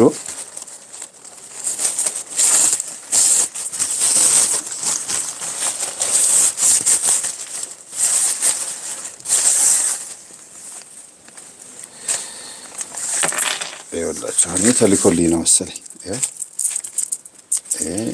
መስቀል ተልኮልኛል ማለት ነው። ማን ትባላለች? እስቲ ይሄን የላከችልኝ ወይም የላከልኝ ክርስትና ስሜ ተጠምቀ መድህን ክብሮም፣ የፈለኩ የትዳር አጋር የምትሰጠኝ ምስክርነትም አለኝ። በተመቻህ ጊዜ ባገኝህ ደስ ይለኛል። ስልክ ቁጥር ብሎ አስቀምጧል። ብትደውልኝ ደስ ይለኛል ብሏል። ተጠምቀ መድህን ይባላል ክብሮም። ወንድሜ ሚስት ታገኛለህ። ግን አጋጣሚ ለምሳሌ ብዬ ዛሬ አሁን ይሄንን ስከፍተው የያንተ ነው ፊት ለፊት ያገኘሁት እና እዚህ ጋርም ደግሞ ጽፏል። ምንድን ነው የሚለው? ይሄ ተጠምቀ መድህን ለልጆቼ ነው መሰለኝ። 1 2 3 4 5 ለእኔና ለልጆቼ ነው። ለሚስት ያስቀርተሃል። ይሄ ሁሉ አያችሁት? ይሄ ሁሉ ደብዳቤ ያመጣችሁት ነው። ሱቅ ቢሮ የምታመጡት ነው። ይሄ ሁሉ ቁጭ ብዬ አሁን ማነበው ነው እና ገለጥ እያልኩ ሳነብ የእሱን አገኘሁት። ዛሬ ነው ያመጣሁት ደብዳቤውን። ካነበብኩ ምናልባት መቼም እንደምታነበው አላውቅም። እና የቤታችንን ሰራተኛ ስልክ ላይ ሁሉ ነገር አውቄያለሁ። ስልኳን ጠልፌ ሁሉ ነገር ቴሌግራማንም ቮይሱንም ሁሉ ነገር ሪከርዷን በሙሉ አይቼዋለሁ። ሌሊት መጥቼ ስልኳን ቼክ አድርጌያለሁ። እና ልጆቼን አደራ እኔ ራሴን ለመንግስት ለህግ ራሴን ሰጥቻለሁ ብሎ ለካ ሄዶ እንደዚህ አድርጌያለሁ ብሎ ወንጀል ሰርቻለሁ ብሎ ራሱ እጁን ሰጥቶ ሚስቱ ደግሞ ከክፍለ ሀገር እስክትመጣ ድረስ ነው የሚጠበቀው። የለችም አሁን ስትመጣ ንገሯት ቀስ ብላችሁ ብሎ ተናግሮ ለካ ስልኳ ላይ ማናውቀው ስልክ 10 ጊዜ ይደወላል። ለካ ከፖሊስ ጣቢያ ነው የሚደወለው። ከዛ ስልኳ ላይ በተደጋጋሚ የሚደወል ካለ ንገሪኝ አልኳት። ጓደኛዋ ጋር ደውዬ ላከችልኝ። ስደውል ሄሎ ስል አቤት እንደዚህ ቁጥር ላይ በተደጋጋሚ ይደወል ነው ስራቸው ጊዜ እሷ አይታለች አለኝ። እሷ ትንሽ አመም አድርጓት እንደዚህ ቁጭ ብላ እንደዚህ ተፈጥሮ ስለግራቸው ጊዜ እንደዛ ነው አውቃለች እንደ ቀድማ አለኝ። ኦኬ ምንድን ነው ስለው ባሏ እጅ ሰጥቶ ነው ማለት በቃ የጠረጠርኩት ስልክ ነው የሆነው። ለምን በተደጋጋሚ ሲደወል ነበረ። ብዙ ጊዜ እኔ የጠረጠርኩት የገመትኩት ነገር ራሱ ላይ ነው ግምቴ ኢማጂን በጣም ይሳካልኛል። እና ከዛ ላግኝህ መምህር አለኝ። አውቃለሁ ድምፅህ ምናምን አዲስ አልሆነብኝም መምህር ተስፋ አይደል አለኝ። አዎ ላግኝህ አለኝ። ሲያገኘኝ ደነገጠ። ስለ ራሱ ጉዳይ ምናምን ያወራኛል። ኧረ ስለመጣሁበት ጉዳይ እናወራ መጀመሪያ፣ ስለ አንተ እንደርስበታለን፣ በጣም አስቸኳይ ጉዳይ ነው አልኩት። ሰውዬው እጁን ሰጥቷል እባክህ። 6 ልጆቹን እንትን ብሎ ራሱ መጥቶ እጁን ሰጠ። ደግሞ እኮ በጣም የሚገርም ነው። አመጣጡ እንዴት እንደሆነ ታውቃለህ አለኝ። ስለው ሚስቴ ድንገት ልትገለኝ ስለምትችል ለደህንነቴ ብታሰር ይሻለኛል ብሎ ነው የመጣው ምናምን አለኝ። እንደዛ ነው አምኖ ጥፋቱን አምኗል። እሱማ ጥፋቱን አምኗል። መጥፋት ይችላል፣ ውጭ ሀገር መሄድ ይችላል። ግን መጥቶ እጁን ሰጠ። የትም ስለማያመልጥ ጸጸቱ ስለማያስቀምጠው መጣ ምናምን በቃ እና ኦኬ ላገኘው አልኩት። አሁን መሽቷል አለኝ። በእናትህ አስፈቅድልኝና ሄጄ ላገኘው አልኩት። እንደምንም ብሎ ተነጋግረው ምን ብለው ሄጄ አገኘሁት። ምክንያቱም ከተፈረደበት በኋላ ምናምን አሁን ተጠርጣሪ ተብሎ የሚታሰረው ከዛ በኋላ ከተፈረደበት በኋላ ወደ ዋናው ይገባል። እድሜ ልክ ምናምን ነው። ከዛ ሲያየኝ ደነገጠ ሰውየው። እንዴት በዚህ ሰዓት መጣህ አለኝ። በቃ ለምኜ ነው የመጣሁት አልኩት። ለምኛቸው በራይድ ነው የመጣሁት። እጅህን የሰጠኸው ተጸጽተህ ነው ወይስ ሚስትህ እንዳትገልህ ነው ስለው ጊዜ ሁለቱንም ነው አለኝ። አስያስበው እኔ ውጭ መሄድ እችላለሁ፣ ነገ ጠዋት የሆነ አገር ላይ መሄድ እችላለሁ፣ ተነስቼ ውጭ ሀገር መብረር እችላለሁ። ግን ኖ አለ ህሊና አይፈቅድም። ግን ምንም አልመሰለም ስለው ጊዜ አንድ ቀንም አንድ እንደሚያዝ ወይም አንድ ቀን የሆነ ነገር እንደሚፈጠር አውቃለሁ። ግን በቃ አሁን ተወኝ በእናትህ በቃ እኔ ምናምን አለና የሆነ ወንድ ልጅ ግን ባህሪው ለየት ያለ ነው ልበል። የአንዳንዱ ደግሞ በጣም የበዛ ነው። ምንም አልመሰለውም ማለት አልችልም። ምንም አልመሰለም፣ ግን ደንግጧል በጣም። ከሰማ 3 ቀኑ ነው አለም ከሰማ 4 ቀኑ ነው አጠቃላይ ከሰማ ስልኳ ላይ እና ስራ ገብቶ የማያውቅም። ከስራ ቦታም በተደጋጋሚ ምናምን ሰዎች እየደወሉ ስልኳ ላይ ያረባልሽ የት ሄደ ነው የሚሏት። እና በቃ ልጆቼ ነገር አደራ ነው የሚለኝ 10 ጊዜ። ልጆች አሉ ግን አንተ እርግጠኛ ነህ በህይወት ልጆች አሉ አልኩት። ልጆቼ አሉ ተርፈዋል። ቅዱስ ቁርባን እንዳስቆረብካቸው ሰራተኛዋ ጋር ተባብረ ያርከውን ኦዲዮን ሁሉ ሰምቼዋለሁ አለኝ። ጠልፈህ ነው ስለው ጊዜ አዎ ጠልፌ ነው አለኝ። ስለዚህ አጥፍቻለሁ አልኩት። ኖ ልጆቼን አትርፈህልኛል። እስር ቤት ሆኜ አሁን እድሜ ልኬን በቃ እድሜ ልኬን በለው። ከዚህ በኋላ ምናልባት እድሜ አሁን ስንት ነው አለኝ። ወደ 50 ገብቻለሁ አለኝ። ከዚህ በኋላ 25 ዓመት ምናምን ወይ እድሜ ልክ ቢፈረድብኝ በቃ አልወጣም፣ በዚህ ነው መጨረሻው። ስለዚህ በአት ነው ወይ ለኔ ቀኖና እንትን ይሄ ምድረው ስሙ ገዳሚ ነው አለኝ። ታውቃለህ እንዴ መንፈሳዊ ህይወት ስለው ጊዜ ስታስተምራት ሰምቼ ነው እዛ ላይ ስትናገር ሰምቻለሁ አለኝ። ለካ እኔ አውርቻለሁ ከሰራተኛዋ ጋራ እስር ቤት ከገባ እኮ ገዳሙ ነው የሚሆነው። በቃ እዛው ንስሐ ገብቶ እዛው ንስሐ አባት እንወስድልታል ማን ብዬ አውርቻለሁ። እና አምኖ ተቀብሎታል እሱን ነገር። እስር ቤትም የሄደው ይሻለኛል ብሎ ነው። ለምን ውጪ ከሆነ እንደገና ኃጢአቱን ይቀጥልበታል። እና ፖሊሱ እስረኞቹን ነገራቸው። ጌኖሽ ተጠንቀቁት ምናምን አላቸው። ኧረ አለቀውም እስቲ እንካኝና ምናምን። በጣም የሚያሳዝን ነው፣ ግን አንዳንድ ጊዜ ከባድ ነው። ሰውየው ትልቅ ሰው ነው። ፊዚካሊም ሁሉ ነገሩም ለሰማይ ለምድር የከበደ ሰው ነው። ግን ጎረቤት ሳይሰማ ማንም ምንም ሳይሰማ ራሱ ሄዶ እጁን ሰጠና አደራ ሚስቴም ጮሃ እንደዚህ የት ሄደ ሲባል በፖለቲካ ምክንያት በገንዘብ ምክንያት ታሰረ እንዲባል ለምፈልገው ምንም ነገር እንዲሰማ አልፈልግም። ስለ ክብሬ አይደለም ለልጆቼ ብዬ ነው። ልጆቼ ተደፍረው መሆናቸው ከታወቀ እንደገና አባታቸው በዚህ ምክንያት እንደታሰረ ከታወቀ ሲያድጉ ጤነኞች አይሆኑም። የፈለገ ትምህርትን እያዳመጡ ቢያድጉም ጤነኞች አይሆኑም ማለት። በዛ ላይ ስለ መንፈሱ ያስተማርካቸው ነገር በጣም ገብቷቸው እኔን ጸበል ለመርጨት የሞከሩት ሙከራ በራሱ አለ። ለካ ይሳላቅ ጸበል ትንሹ ልጅ ሄዶ እንደዚህ ያርግ ሊረጨው ሞክሮ ነበረ። አተረፍ ማም ሲለው ጊዜ ጸበል ነው አባዬ ጸበል ነው ይሄድልሃል እያለ እየሮጠ የልጅ ነገር በገንዘብ ስለሚያታላቸው ብስኩት ምናምን ቸኮሌት ስለሚገዛላቸው አባዬ ይሉታል።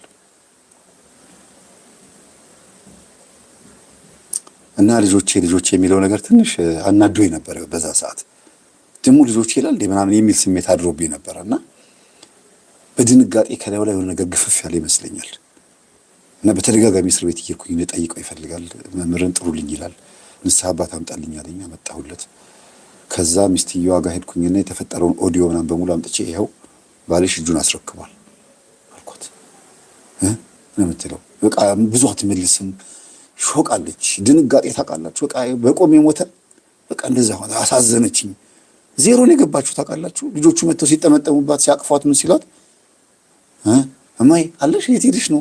አንድ ሳምንት ሙሳ ትነግሪን እሄዳለሁ አይባልም ምናምን ሲሏት ጊዜ ወደ ቤት ወስደናት ማለት ነው። ደህና ናችሁ ነው የምትለው። በቃ ይሁን የምታወራው ነገር አሁን አይምሮ ያገኘችው ወደ ልቧ የተመለሰችው። ቡቲክ የለ አሁን ይሄ ኦንላይን ማርኬቲንግ የለ፣ ሆቴል የለ፣ ሁሉ ነገር ተዘጋግቷል። አካውንት የተቀመጠው ገንዘብ ብቻ ነው። ሚስት ስለሆነች ታንቀሳቀሳለች። በደህና ጊዜ አካውንቱን እንድታንቀሳቀስ አድርጎ ውክልና ሰጥቷታል። በጣም ይፈራ ነበር መሰለኝ። በጣም ብዙ ሚሊዮን ብር የተገኘ ያው ዞሮ ዞሮ አካውንቱን እያንቀሳቀሰች ነው። ግን ብር ምንም ጥቅም የለውም። ለካ ጤንነት ነው። እናንተ ብር ምንም ዋጋ የለውም። ቤተሰቦች ስጦታ እየሰጣችሁ ያላችሁ ሰዎች አመሰግናለሁ። እግዚአብሔር አክብርኝ። ስማችሁን አልጠቀስኩም። የሀሳቤ ገጠመኙ ላይ ስለሆነ ነው። እና እስር ቤት ሄጄ ላየው እፈልጋለሁ አለች። አይ ይቅርብሽ፣ ጥሩ አይደለም። ሄደሽ አንገቱን ልታንቀው ነው ነው አይደለም ሊየው በቃ አለች። ነው አይ ያስታውቃል። በቃ ፊቷ ላይ ሄዳ ዘላ ልታንቀው ወይ ፊቱ ልትባጭው ወይ ደግሞ ብቻ የሆነ ነገር ልታረግ ነው። እንደሆነ ምንም አታመጣም እኮ ባዶ እጇን ነው የምትገባው። ግን የሆነ ግርግር ልታስነሳ እንደምትችል ያስታውቃል። ለዛ ሲሆን ግን ወኔዋ ይነሳል።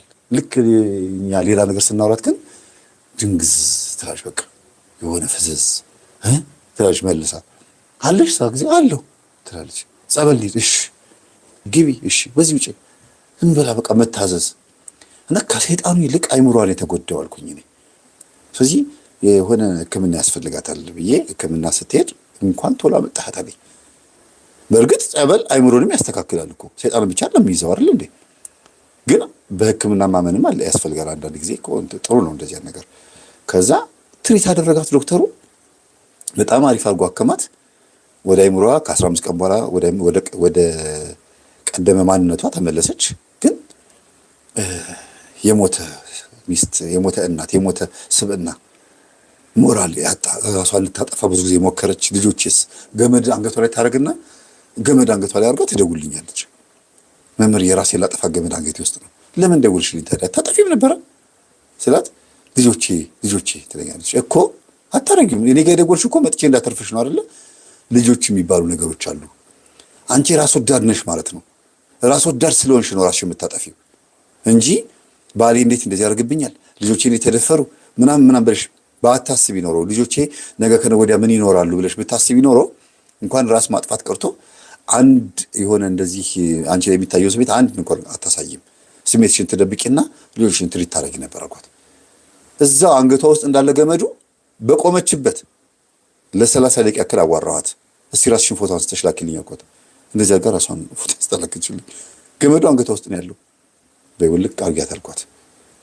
እሺ መምህር አለችና አንገቷ ላይ ያለው ነው አለቀች። ምንድነው ጭንቅላቷን የነካት ከተናገርኳት ነገር ውስጥ ራስ ወዳድ ነሽ፣ እንዴት ለልጆቹ አታስቢም እንዴ? ባልሽ ስለማጋጠብሽ ወይም እንደዚህ የሆነ ነገር ስላደረገ እንዴት ብሎ ይሄ ከማን አለብ ይሄ ምንድነው የሚባለው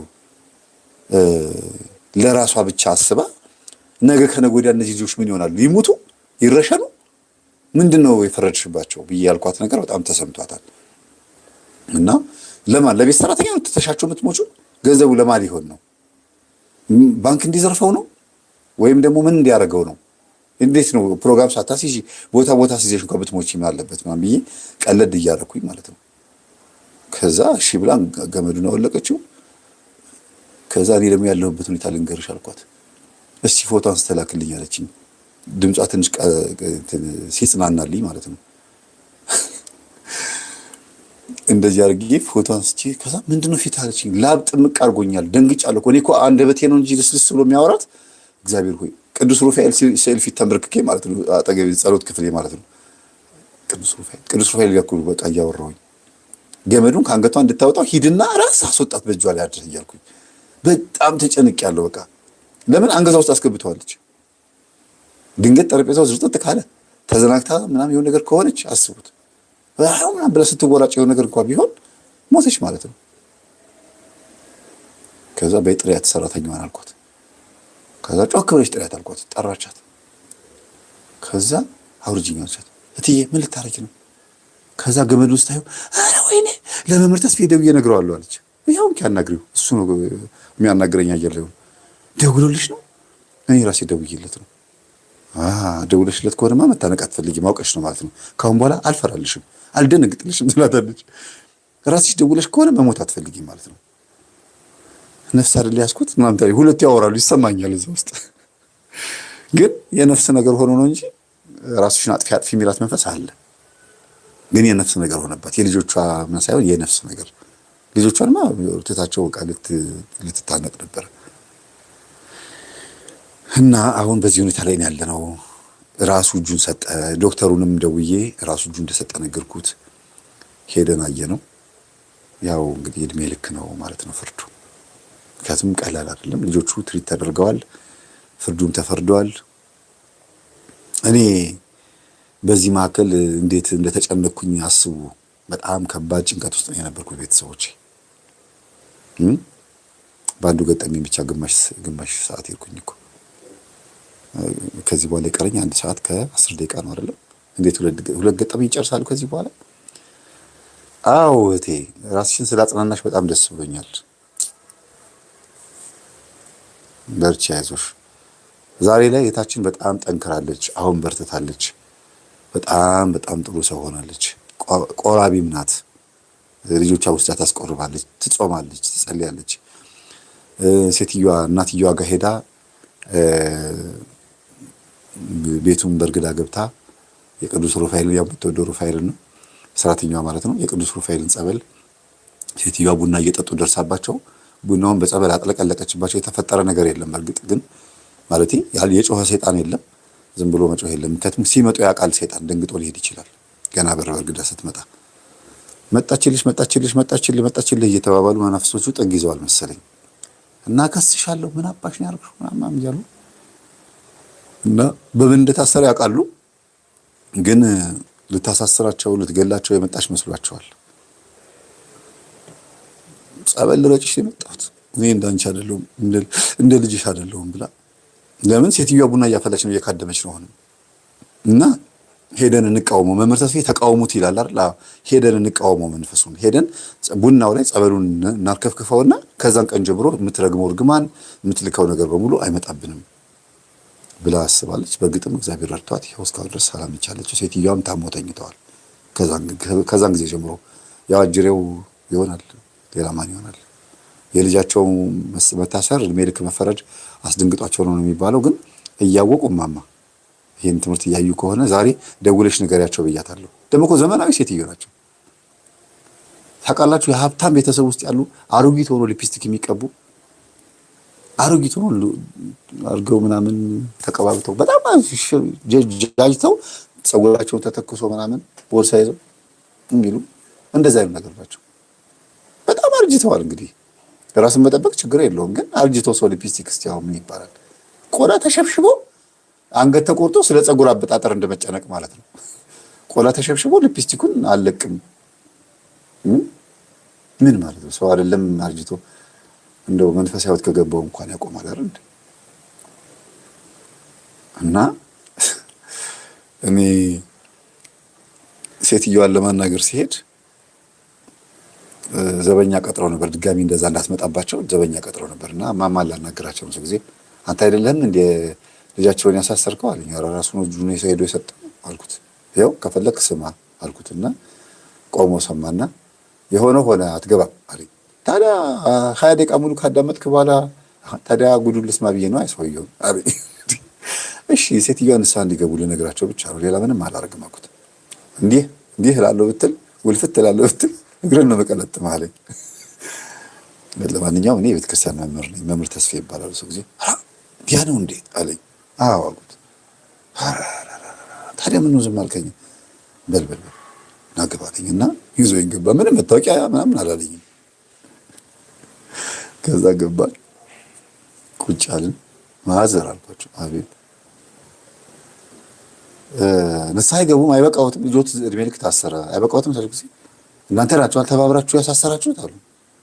የእኔ እናት፣ እኔ ቤተክርስቲያን መምህር ነኝ፣ እዚህ ነገር ውስጥ የማውቀው ነገር የለም፣ ግን ልጆቹን ቅዱስ ቁርባን እንዲቀበሉና በሽታው ከውስጣቸው ነቅሎ እንዲወጣ እንዲድኑ አድርጌያለሁ። አጠፋው ስላቸው ተባረካሉ። እና አሁን ምንድነው ንስሐ ግቡ፣ ቅዱስ ቁርባን ተቀበሉ፣ አይበቃዎትም አልኳቸው። ከዛ እንዲህ ያሉ ዘነዘና ቢያነሱ ነው አልኩኝና በሉ ማዘርዬ ደህና ሆኑ ብዬ ተነስቼ ጠግ በር ላይ እጅ ቆምኩኝ። በል ደህና አደራሉ አልኩኝና ውልቅ አይደል። በጊዜ መጠንቀቅ ጥሩ ነው። ያቺ እንደዚህ ጥፊ እንዳልመታ ልከላከል ራሴ እንዳዘጋጀሁት ከሚስትየዋ ያመለጠ ጥፊ ሴትዮዋ ጋር እንዳያገኘኝ ብዬ ማለት ነው። እና አሁን ማምለጥ ነው። አሁን ልክ ነው እንዴ? አሁን ማምለጥ ነው። ዝም ብሎ መንከርፈፍ የለም። መሮጥ የፈሪነት ምልክት ሳይሆን የመጠንቀቅና ራስን የማዳን ምልክት። ይሄን ከክርስቶስ ነው የተማርነው። በዚህኛው ከተማ ፈተና ሲያደርሱባችሁ ወደዚህኛው ከተማ ሽሹ ነው ያለው። ፈሪ ተብዬ፣ ፋራ ተብዬ፣ ቦቅባቃ ተብዬ ልትረፍ አይሻልም? ያው ምኑ ላይ መሰላችሁ? አደጋ ሊያደርስ የሚችል ነገር ላይ ነው። አንድ የዛሬ 7 ዓመት ያቀረብኩትን ገጠመኝ ታስታውሳላችሁ? አንዲት ቴኳንዶ፣ ውሾ፣ ኩንጉፉ ምናምን በቃ ይሄ በጣም ጁዶ የተማረች ልጅ የሆነ ማርሻል አርት በጣም ቤልት በቃ ከፍተኛ ቤልት ያላት ልጅ ገጠመኝ አቅርቤ ነበር አይደል?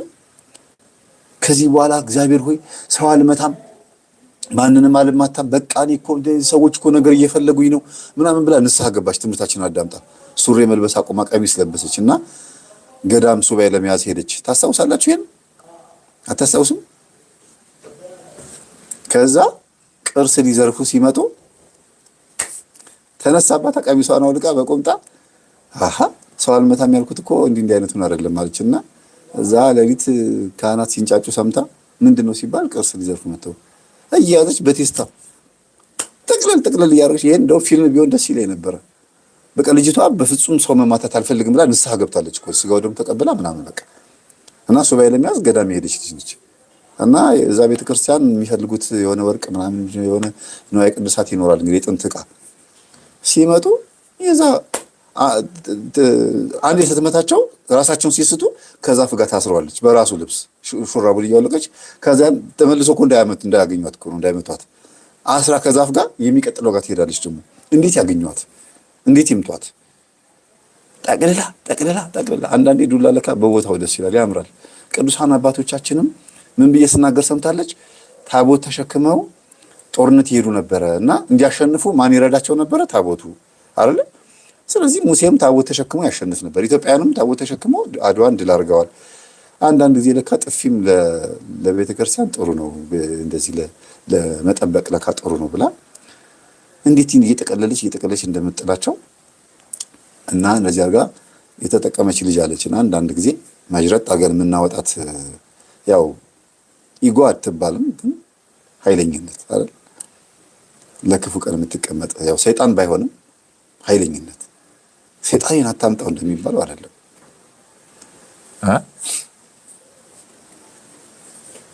እና አሁን እስር ቤት ማንም ምንም ሳይሉ ደግሞ ቀድሞ እስር ቤት መግባቱ ለሰፈርና ለጉርብትና ጠቀመው። የት ሰፈር እንደሆነ ስለማይታወቅ ያው ስለማን እንደማወራ አታውቁም መቼም። ሰራተኛዋ የኔ ተማሪ ስለሆነች አታወራም፣ ወደ ጎረቤት ሄዳ በማንም አታወራም። ልጆቹም አያወሩም፣ ነግረናቸዋል። ይሄን ገጠመኝ እነሱ ስለሚያውቁት ቢሰሙትም ባይሰሙትም ችግር የለውም። እኔ አሁን ስለለመድኳቸው ልጆቹን ገጠመኙን ሳቀርበው ማን እያቀረበ እንደሆነ ያውቃሉ። ዛሬ ታሪካቸው እንደሚቀርብ ያውቃሉ። ሁላችሁም እስቲ ልጆቹን መርቋቸው፣ እስቲ ሲያድጉ መንፈሱ አብሯቸው እንዳያድግ በክርስቶስ ስጋና ደም ተመቶላቸዋል፣ ሄዷል፣ ርቋል ብዬ ነው የማስበው። እንደኔ ግን ያደባ መንፈስ እንዳይኖር፣ የእርግማን መንፈስ እንዳይከተላቸው፣ የሴትዮዋ ድጋሚ ያው መንፈስ እንዳይመጣ ከሌላ በእርግማን ደግሞ እንዳይመጣ መርቋቸው። ሁሉንም ልጆች 6ቱንም እዛ ቤት ውስጥ ያሉት ልጆች መርቋቸው። ሚስትየዋን ደግሞ አጽናናት። በጣም ነው የምታሳዝነው። እናንተ ገንዘብ ምንም ጥቅም የለውም። ያ ሁሉ ሚሊዮን ብር ተሸክማ ዝም ብላ በቃ ዜሮ ገብታለች። እህት ወይ መምህር ትላለች። እውነት ነው፣ ገንዘብ ጥቅም የለውም። እናንተ የህይወት ነገር ግራ ገብቶ በቃ እንደው ልጆቹን የሚይዝላት ሰው ብታገኝ ምን ብትመንን ደስ ይላታል። ግን ሲከፋን ምን ለብሰው ልብስ አይደለም፣ ቆብ ምንኩስና ቆብ ሲከፋን ምን ለብሰው አይደለም፣ ስንናደድ ምን እንደበቅበት አይደለም። ገዳም ወይም ፖለቲካ ስራ ሰርተን ምን እንደበቅበት ሳይሆን ፈቃድ የእግዚአብሔር ፈቃድ ይፈልጋል እንጂ ብትጠፋ ደስ ይላት ነበረ። እና በዚህ አጋጣሚ 30 ሺህ ብር ለመጽሐፍ ማሳተሚያ፣ የቤት ኪራይ ደግሞ እኔ ለማኖራቸው እህቶቼ በወር 50 ሺህ ብር 45 ሺህ ብር ከነ ኢንተርኔት ክፍያቸው ችላልኛለች። የ3 ወር ማለት ነው። በጣም ነው የማመሰግነው። ያው እናንተ የምትሰጡኝ አሁን ደግሞ እዚህ ጋር ደግሞ ትልቅ ስራ ነው የሚሰራው። $17 አመሰግናለሁ። እግዚአብሔር ይስጥልኝ። እና እህታችን ይሄንን አግዛኛለች። እግዚአብሔር ይስጥሽ በሏት። እግዚአብሔር ይስጥሽ፣ እግዚአብሔር ያክብርሽ። ሌላ ምንም አይደለሽም። ከዛ በተረፈ ሰራተኛዋን ደግሞ መርቁልኝ እስቲ በእናታችሁ። ሰራተኛዋ ዋናዋ፣ የዚህ ታሪክ ዋናዋ ጓደኛዋን ደግሞ የተባበረቻት ጓደኛው በጣም መልካም ሰው፣ ስሟ እንዲያው መልካም ነው። በቃ መልካም ቢሆን ጥሩ ነው። በጣም እኔ ሲሄድ እንደው አንቺ መልካም ነው የምላት። በጣም ጥሩ ሰው፣ ምንም ሲንግል ማም ብትሆንም ግን በጣም ጥሩ ሰው። ያው ሲንግል ማም 70% ወደ ሆነ ግለ ወሲብና ወደ ሌላ ነገር ይወስዳቸዋል። ይሄ ሁሉ ችግር እንዳለ ነግራኛለች። በናገረውም ችግር እንደሌለው ነው የነገረችኝ። ግን ለብቻው የሚወጣ ነገር ስለሆነ ጫፍጫፉን ብቻ ነውና ግለ ወሲብ ችግር አለ። አርቲፊሻል የወንድ ልጅ ብልት እንድትይዝ ጓደኞቿ መክረዋት አልፈልግም ብላ ነው። የጨዋ ዘር ነኝ ብላ ነው። ሁላችንም የክርስቶስ ዘሮች ነን፣ የጨዋ ዘሮች ነን። ግን ማንም የእርጉም ዘር የለም። ዲያብሎስ ግን እርጉም ሆኖ እኛ ውስጥ ገብቶ እርጉም ዘር እንድንወልድ ሊያደርገን ነው ማለት ነው። እና እሷን አመስግኑልኝ። የቤት ሰራተኛዋን በተለይ ልጆቹን እንዴት አድርጋ እንደታደገቻቸው በእውነት ስግደት፣ መዝሙር፣ ጸሎት መዝሙር 22 እና መዝሙር 90 በቃላቸው ይችሉታል። ውዳሴ ማርያም በቃ ተውት፣ በጣም ጎበዞች ናቸው። አዎ። እና የቤት ሰራተኛዋን ሁላችሁም አመስግኑልኝ። ስሟ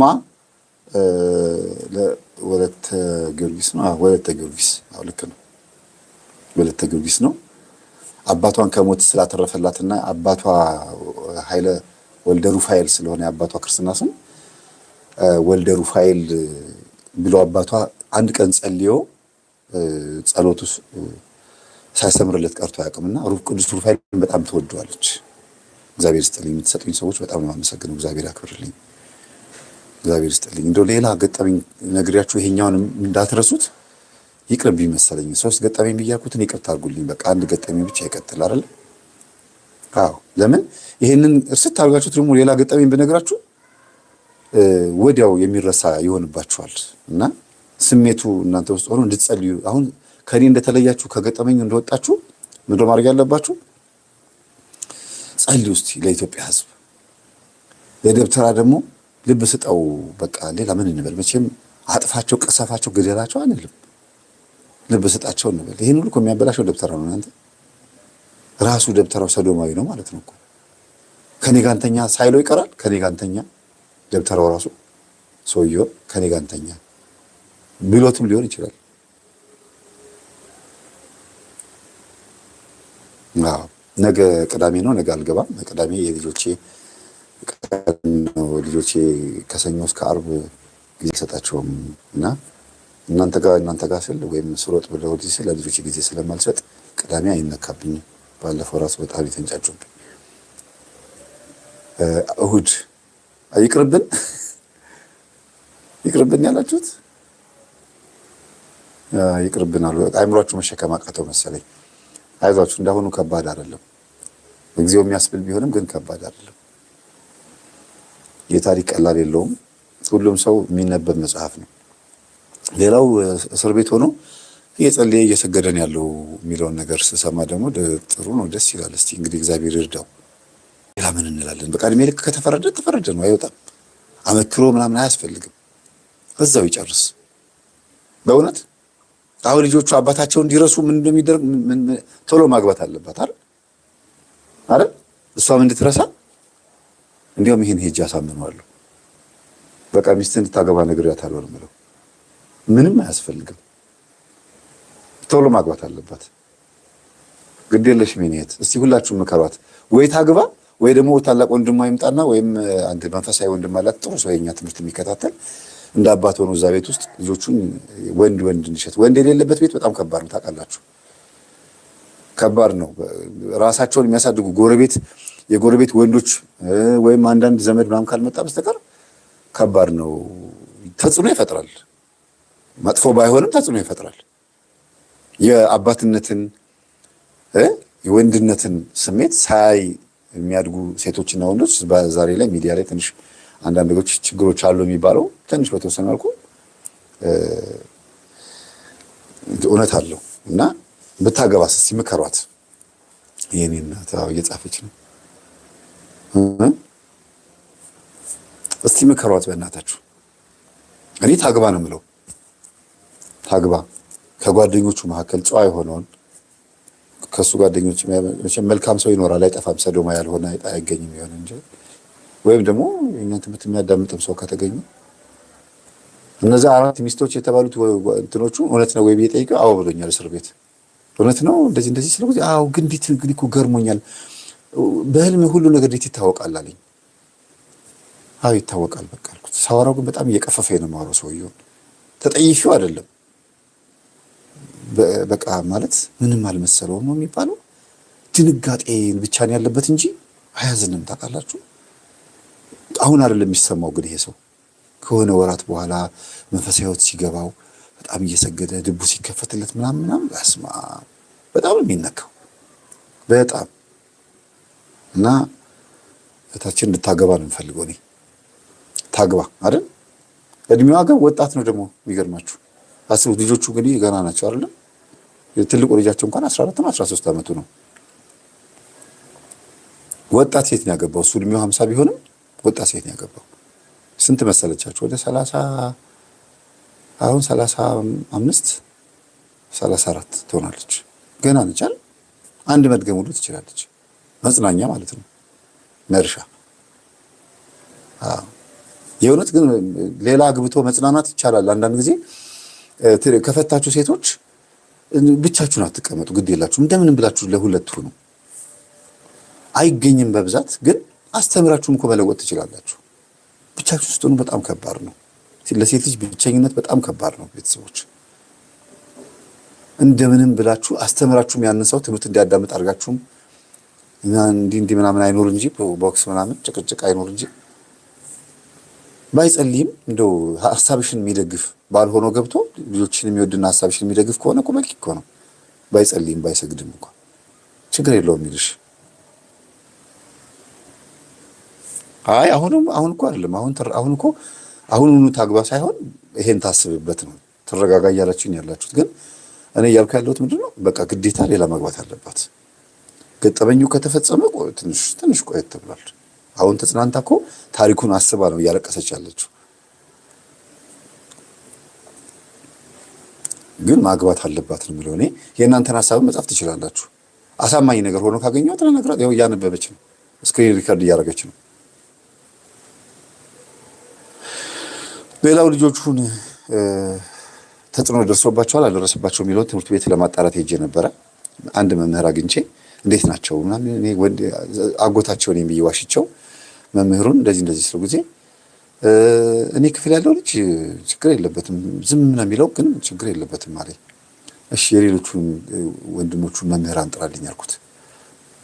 ምንድነው ሲለኝ አይ እናትና አባታቸው ስለሚጣሉ ተጽዕኖ እዚህ ድረስ መጥቶባቸዋል አልመጣም የሚለው ለማጣራት ነው አልኩት። መቼም እንደዚህ ነው ካልኩት ይባዛል፣ በቃ ያገሏቸዋል። በአሁኑ ሰዓት በነገራችን ላይ ብዙ የተገኘው በመምህራን ነው፣ በእኛና በአስኳላ መምህራን እና ይሄ ያስተውላል ብላችሁ የምታስቡት ሰው ነው ችግር እየፈጠረ ያለው እና ኖርማል ናቸው። ትምህርት ቤት ውስጥ አሁን ሰላም ናቸው ያሉት፣ እግዚአብሔር ይመስገን። ህመሙም የለም። ምናልባት ጸበሉ በጣም ረድቷቸዋል ብዬ አስባለሁ ልጆቹ እና የልጆቹ መዳን ደግሞ ለእሷ ለእናትየዋ በጣም ነው ደስ ያላት። ይጮታሉ ግቢ ውስጥ አሁን አይጮቱም ነበረ። ሳይክል ተገዝቶላቸው ዝናብ ደብድቦት ይዘጋል እንጂ አይጫወቱም። ሳይክል ግቢ ውስጥ መኪና ምናምን መጫወቻ ይገዛላቸዋል፣ አይጫወቱበትም። እንደ ልጅ አይጫወቱም። ታውቃላችሁ፣ ቁጭ ነው የሚሉት ግቢ ውስጥ በቃ። ወይ ቲቪ ይከፈታል፣ ቲቪ ነው የሚያዩት፣ ሌላ ነገር የለም። ዝም ብሎ ቁጭ እና በደረታቸው መተኛት ያበዛሉ። መቀመጥ አይወዱም። እንደዚህ በጎን መተኛትና በደረታቸው ለምን ሲቀመጡ ያማቸው ነበር። እንዲያውም በዚህ ነው ያስተዋለችው እሷ ራሱ መጀመሪያ ራሱ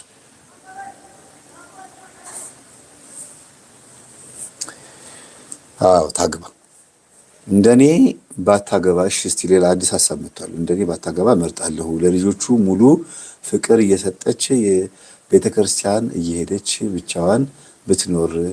ያው እንግዲህ እየሰማች እያየች ነው። ሀሳቡን እንደ ሀሳብ እንቀበለዋለን። ጥሩ ሀሳብ ነው። ይሄ የእሷ ምርጫ ነው። መምህር ቅድም ያነበብከው ደብዳቤ ትዝ አለኝ። የእሷ ታሪክ ላይ ስለተነበበ አስብበት። እንዴ አንቺ ራስሽ እሺ፣ ችግር የለውም ችግር የለውም፣ እናጋባቸዋለን። እህቶቻችን ተወልደ መድህን ሚስት ተገኘ መሰለኝ።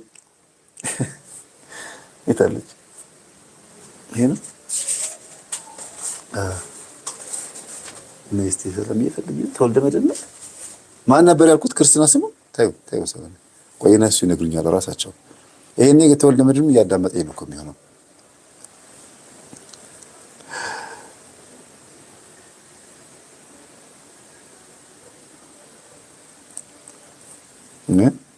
እህታችን እንድትጽናና ነው ምስቃው። በነጋችን ላይ የሚያስቅ ነገር ኖሮ አይደለም።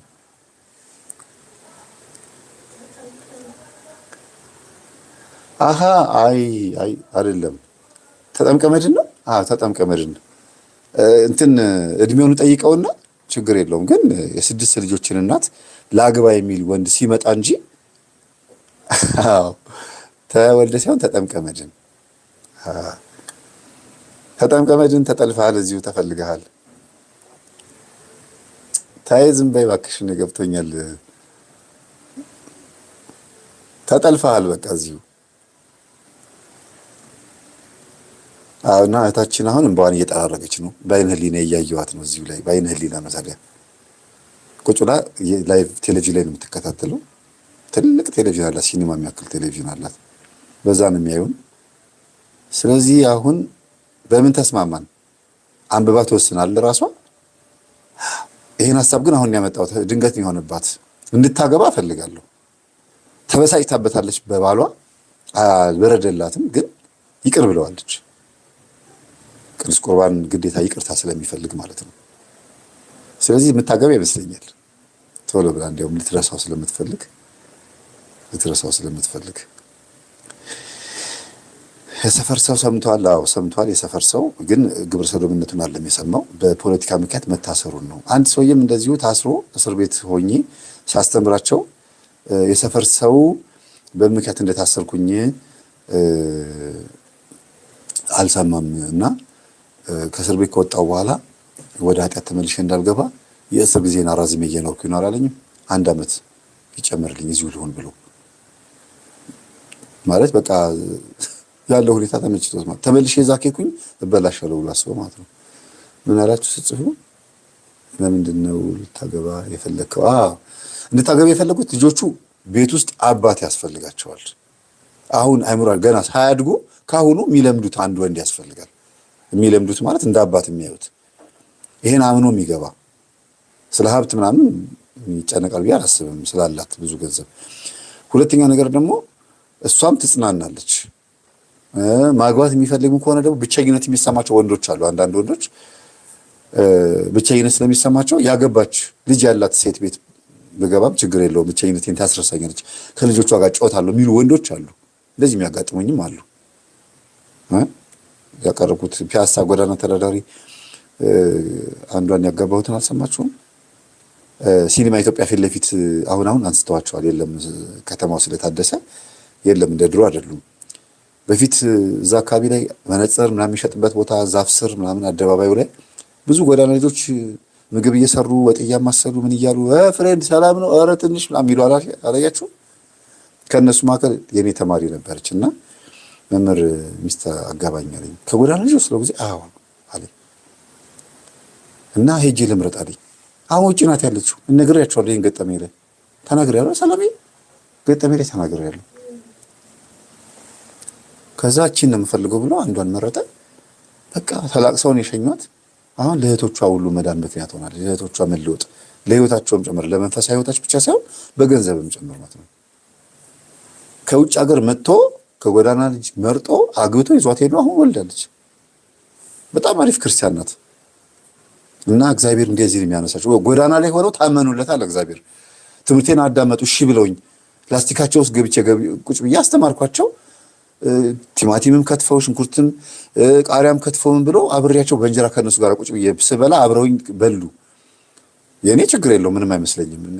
እነሱ ግን አክብረውኝ እኔ ስመጣ ምናምን ሲጋራ ያጨሱ ከነበረ ድንገት ተሳስተዋል። አንዳንድ ጊዜ መቼም አንዳንድ አመል ከባድ ነው። ልክ መምህር መጣ ሲባል ጊዜ ጣላጎት ማስቲካ ምናምን ገዝቶ ቶሎ ብሎ አኝከው ከንፈራቸው ምናምን ታጥቦ ንጹህ ጽድት ብሎ ለመታየት ይሞክራል። እኔ ግን መጀመሪያ አንጃብቤ አይቻቸው ምናምን ነው። ከዛ በኋላ ነው ፊት ለፊት የምታያቸው። እንዴት ናችሁ ምናምን ብዬ የምለው። ለምን ከርቀት አይቻቸው በካሜራ የራሱ ዙም አድርጌ ቀርጻቸዋለሁ። የትኛዋ ሲጋራ እንዳቆመችና እንዳላቆመች ማለት ነው። እና ታማኟ ልጅ ነች የተመረጠችው። የሚገርማችሁ ስመጣ ሰፍ ብላ ምግብ ታቀርብልኛለች። አንዳንድ ጊዜ በቆሎ እኔ እያስተማርኩኝ ሮጣ ሄዳ በቆሎ መንገድ ላይ የተጠበሰ በቆሎ የተቀቀለ በቆሎ አምጥታ መምህር ይሄን እየበላህ አስተምረን ትላለች። እንዲህ እየበላሁም እንዴት እንግዲህ አስተምር ቆይ ልጨርስ ስላትና አስተምሬችሁ ከጨረስኩ በኋላ በቆሎን በልቼ ተጫውተን ተሳስቀን ብርም ከሆነ የምሰጣቸው ከሆነ ያው ልጅ የሚያዙ አሉ ምናምን ለእንትን የምድረስ የሚባለው ሴቶች ሞዲየስ ለዚህ ይቸገራሉ። የውስጥ ልብስ ይቸገራሉ በጣም በደጋችን። በዚህ አጋጣሚ የቴዲ አፍሮ ሚስት ልጅ መሰለኝ አይደለም አዲስ ዩኒቨርሲቲ የሆነ ዩኒቨርሲቲ ላይ ተነጋግራ የሆነ ያደረገችው እርዳታ አለ ለሴቶች ለምስኪኖች የሞዲየስ የመስጠት ምናምንና ሰው ብዙ ብሏታል። ግን ሰው ሴት ስለሆነች ለሴቶች ጉዳታቸውን ስለምታውቅ ያደረገች ይመስለኛል። እሷቱን ሌላቱን አይዶን ነው እርግጠኛ አይደለሁም። ግን በጣም ብዙ ሰዎችን ስትረዳ አውቃለሁ። እና ሴቶች ፕሊስ ከቻላችሁ ጎዳና ልጆችን ስታዩ እንዲህ ነገር ገዝታችሁ ብትሰጧቸው፣ ካራቴራ፣ የውስጥ ልብስ፣ ቁምጣ፣ ፓንት ምናምን እንደዚህ ነገር በጣም ወሳኝ ነው። እሺ ለእህቶቻችሁ ብዙ ምንድነው ችግራችሁ ናችሁ? አረ መምህር እኛ እንደዚህ እነዚያ ነገር በጣም የምንቸገረው ይላሉ። መግዛት አቅቷችሁ አይደለም ወይም ደግሞ ገንዘብ እሱ አይደለም። ግን ያው መጀመሪያ ሱስ ነበረ፣ ለሱሱ ነበር የሚያደሉት። ቀጥሎ ግን እዚህ ግልጽ ማላረገው ነገር ብዙ ነገር አለ። ተውት፣ እዛው ጎዳና ላይ ይቅር በቃ። እግዚአብሔር ግን የሚገርማችሁ እሷን ነው የምፈልገው ብሎ ልጅቷን ሲመርጣት ያችን ልጅ በቃ አደነቅኩኝ የእግዚአብሔርን ስራ። እንድትመረጥ በጣም ታማኟ ልጅ ነው። ትምህርቴን ሰምታ ሱስ ያቆመችዋ ልጅ፣ ቀሚስ መልበስ የጀመረችዋን እዛው ፒያሳ ጊዮርጊስ ሄዳ ታስቀድሳለች።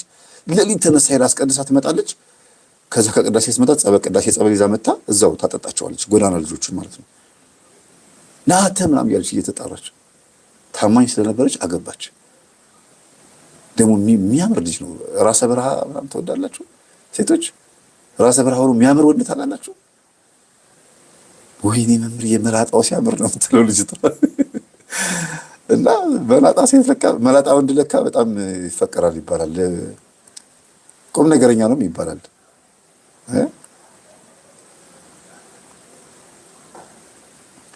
እና ይሄን ርዕስ ያነሳሁት ለምንድን ነው? አንዳንድ ጊዜ እግዚአብሔር በምን መልኩ እንደሚያኖረን አናውቅምና እቺ ልጅ እንድታገባ የፈለኩት ምንድነው? መጽናኛ ነው።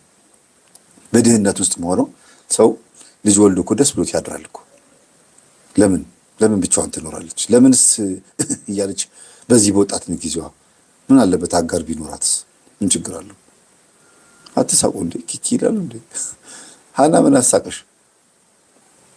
የዳዊት ልጅ ማርያም፣ የዳዊት ልጅ ማረኛ ምን አሳቀ?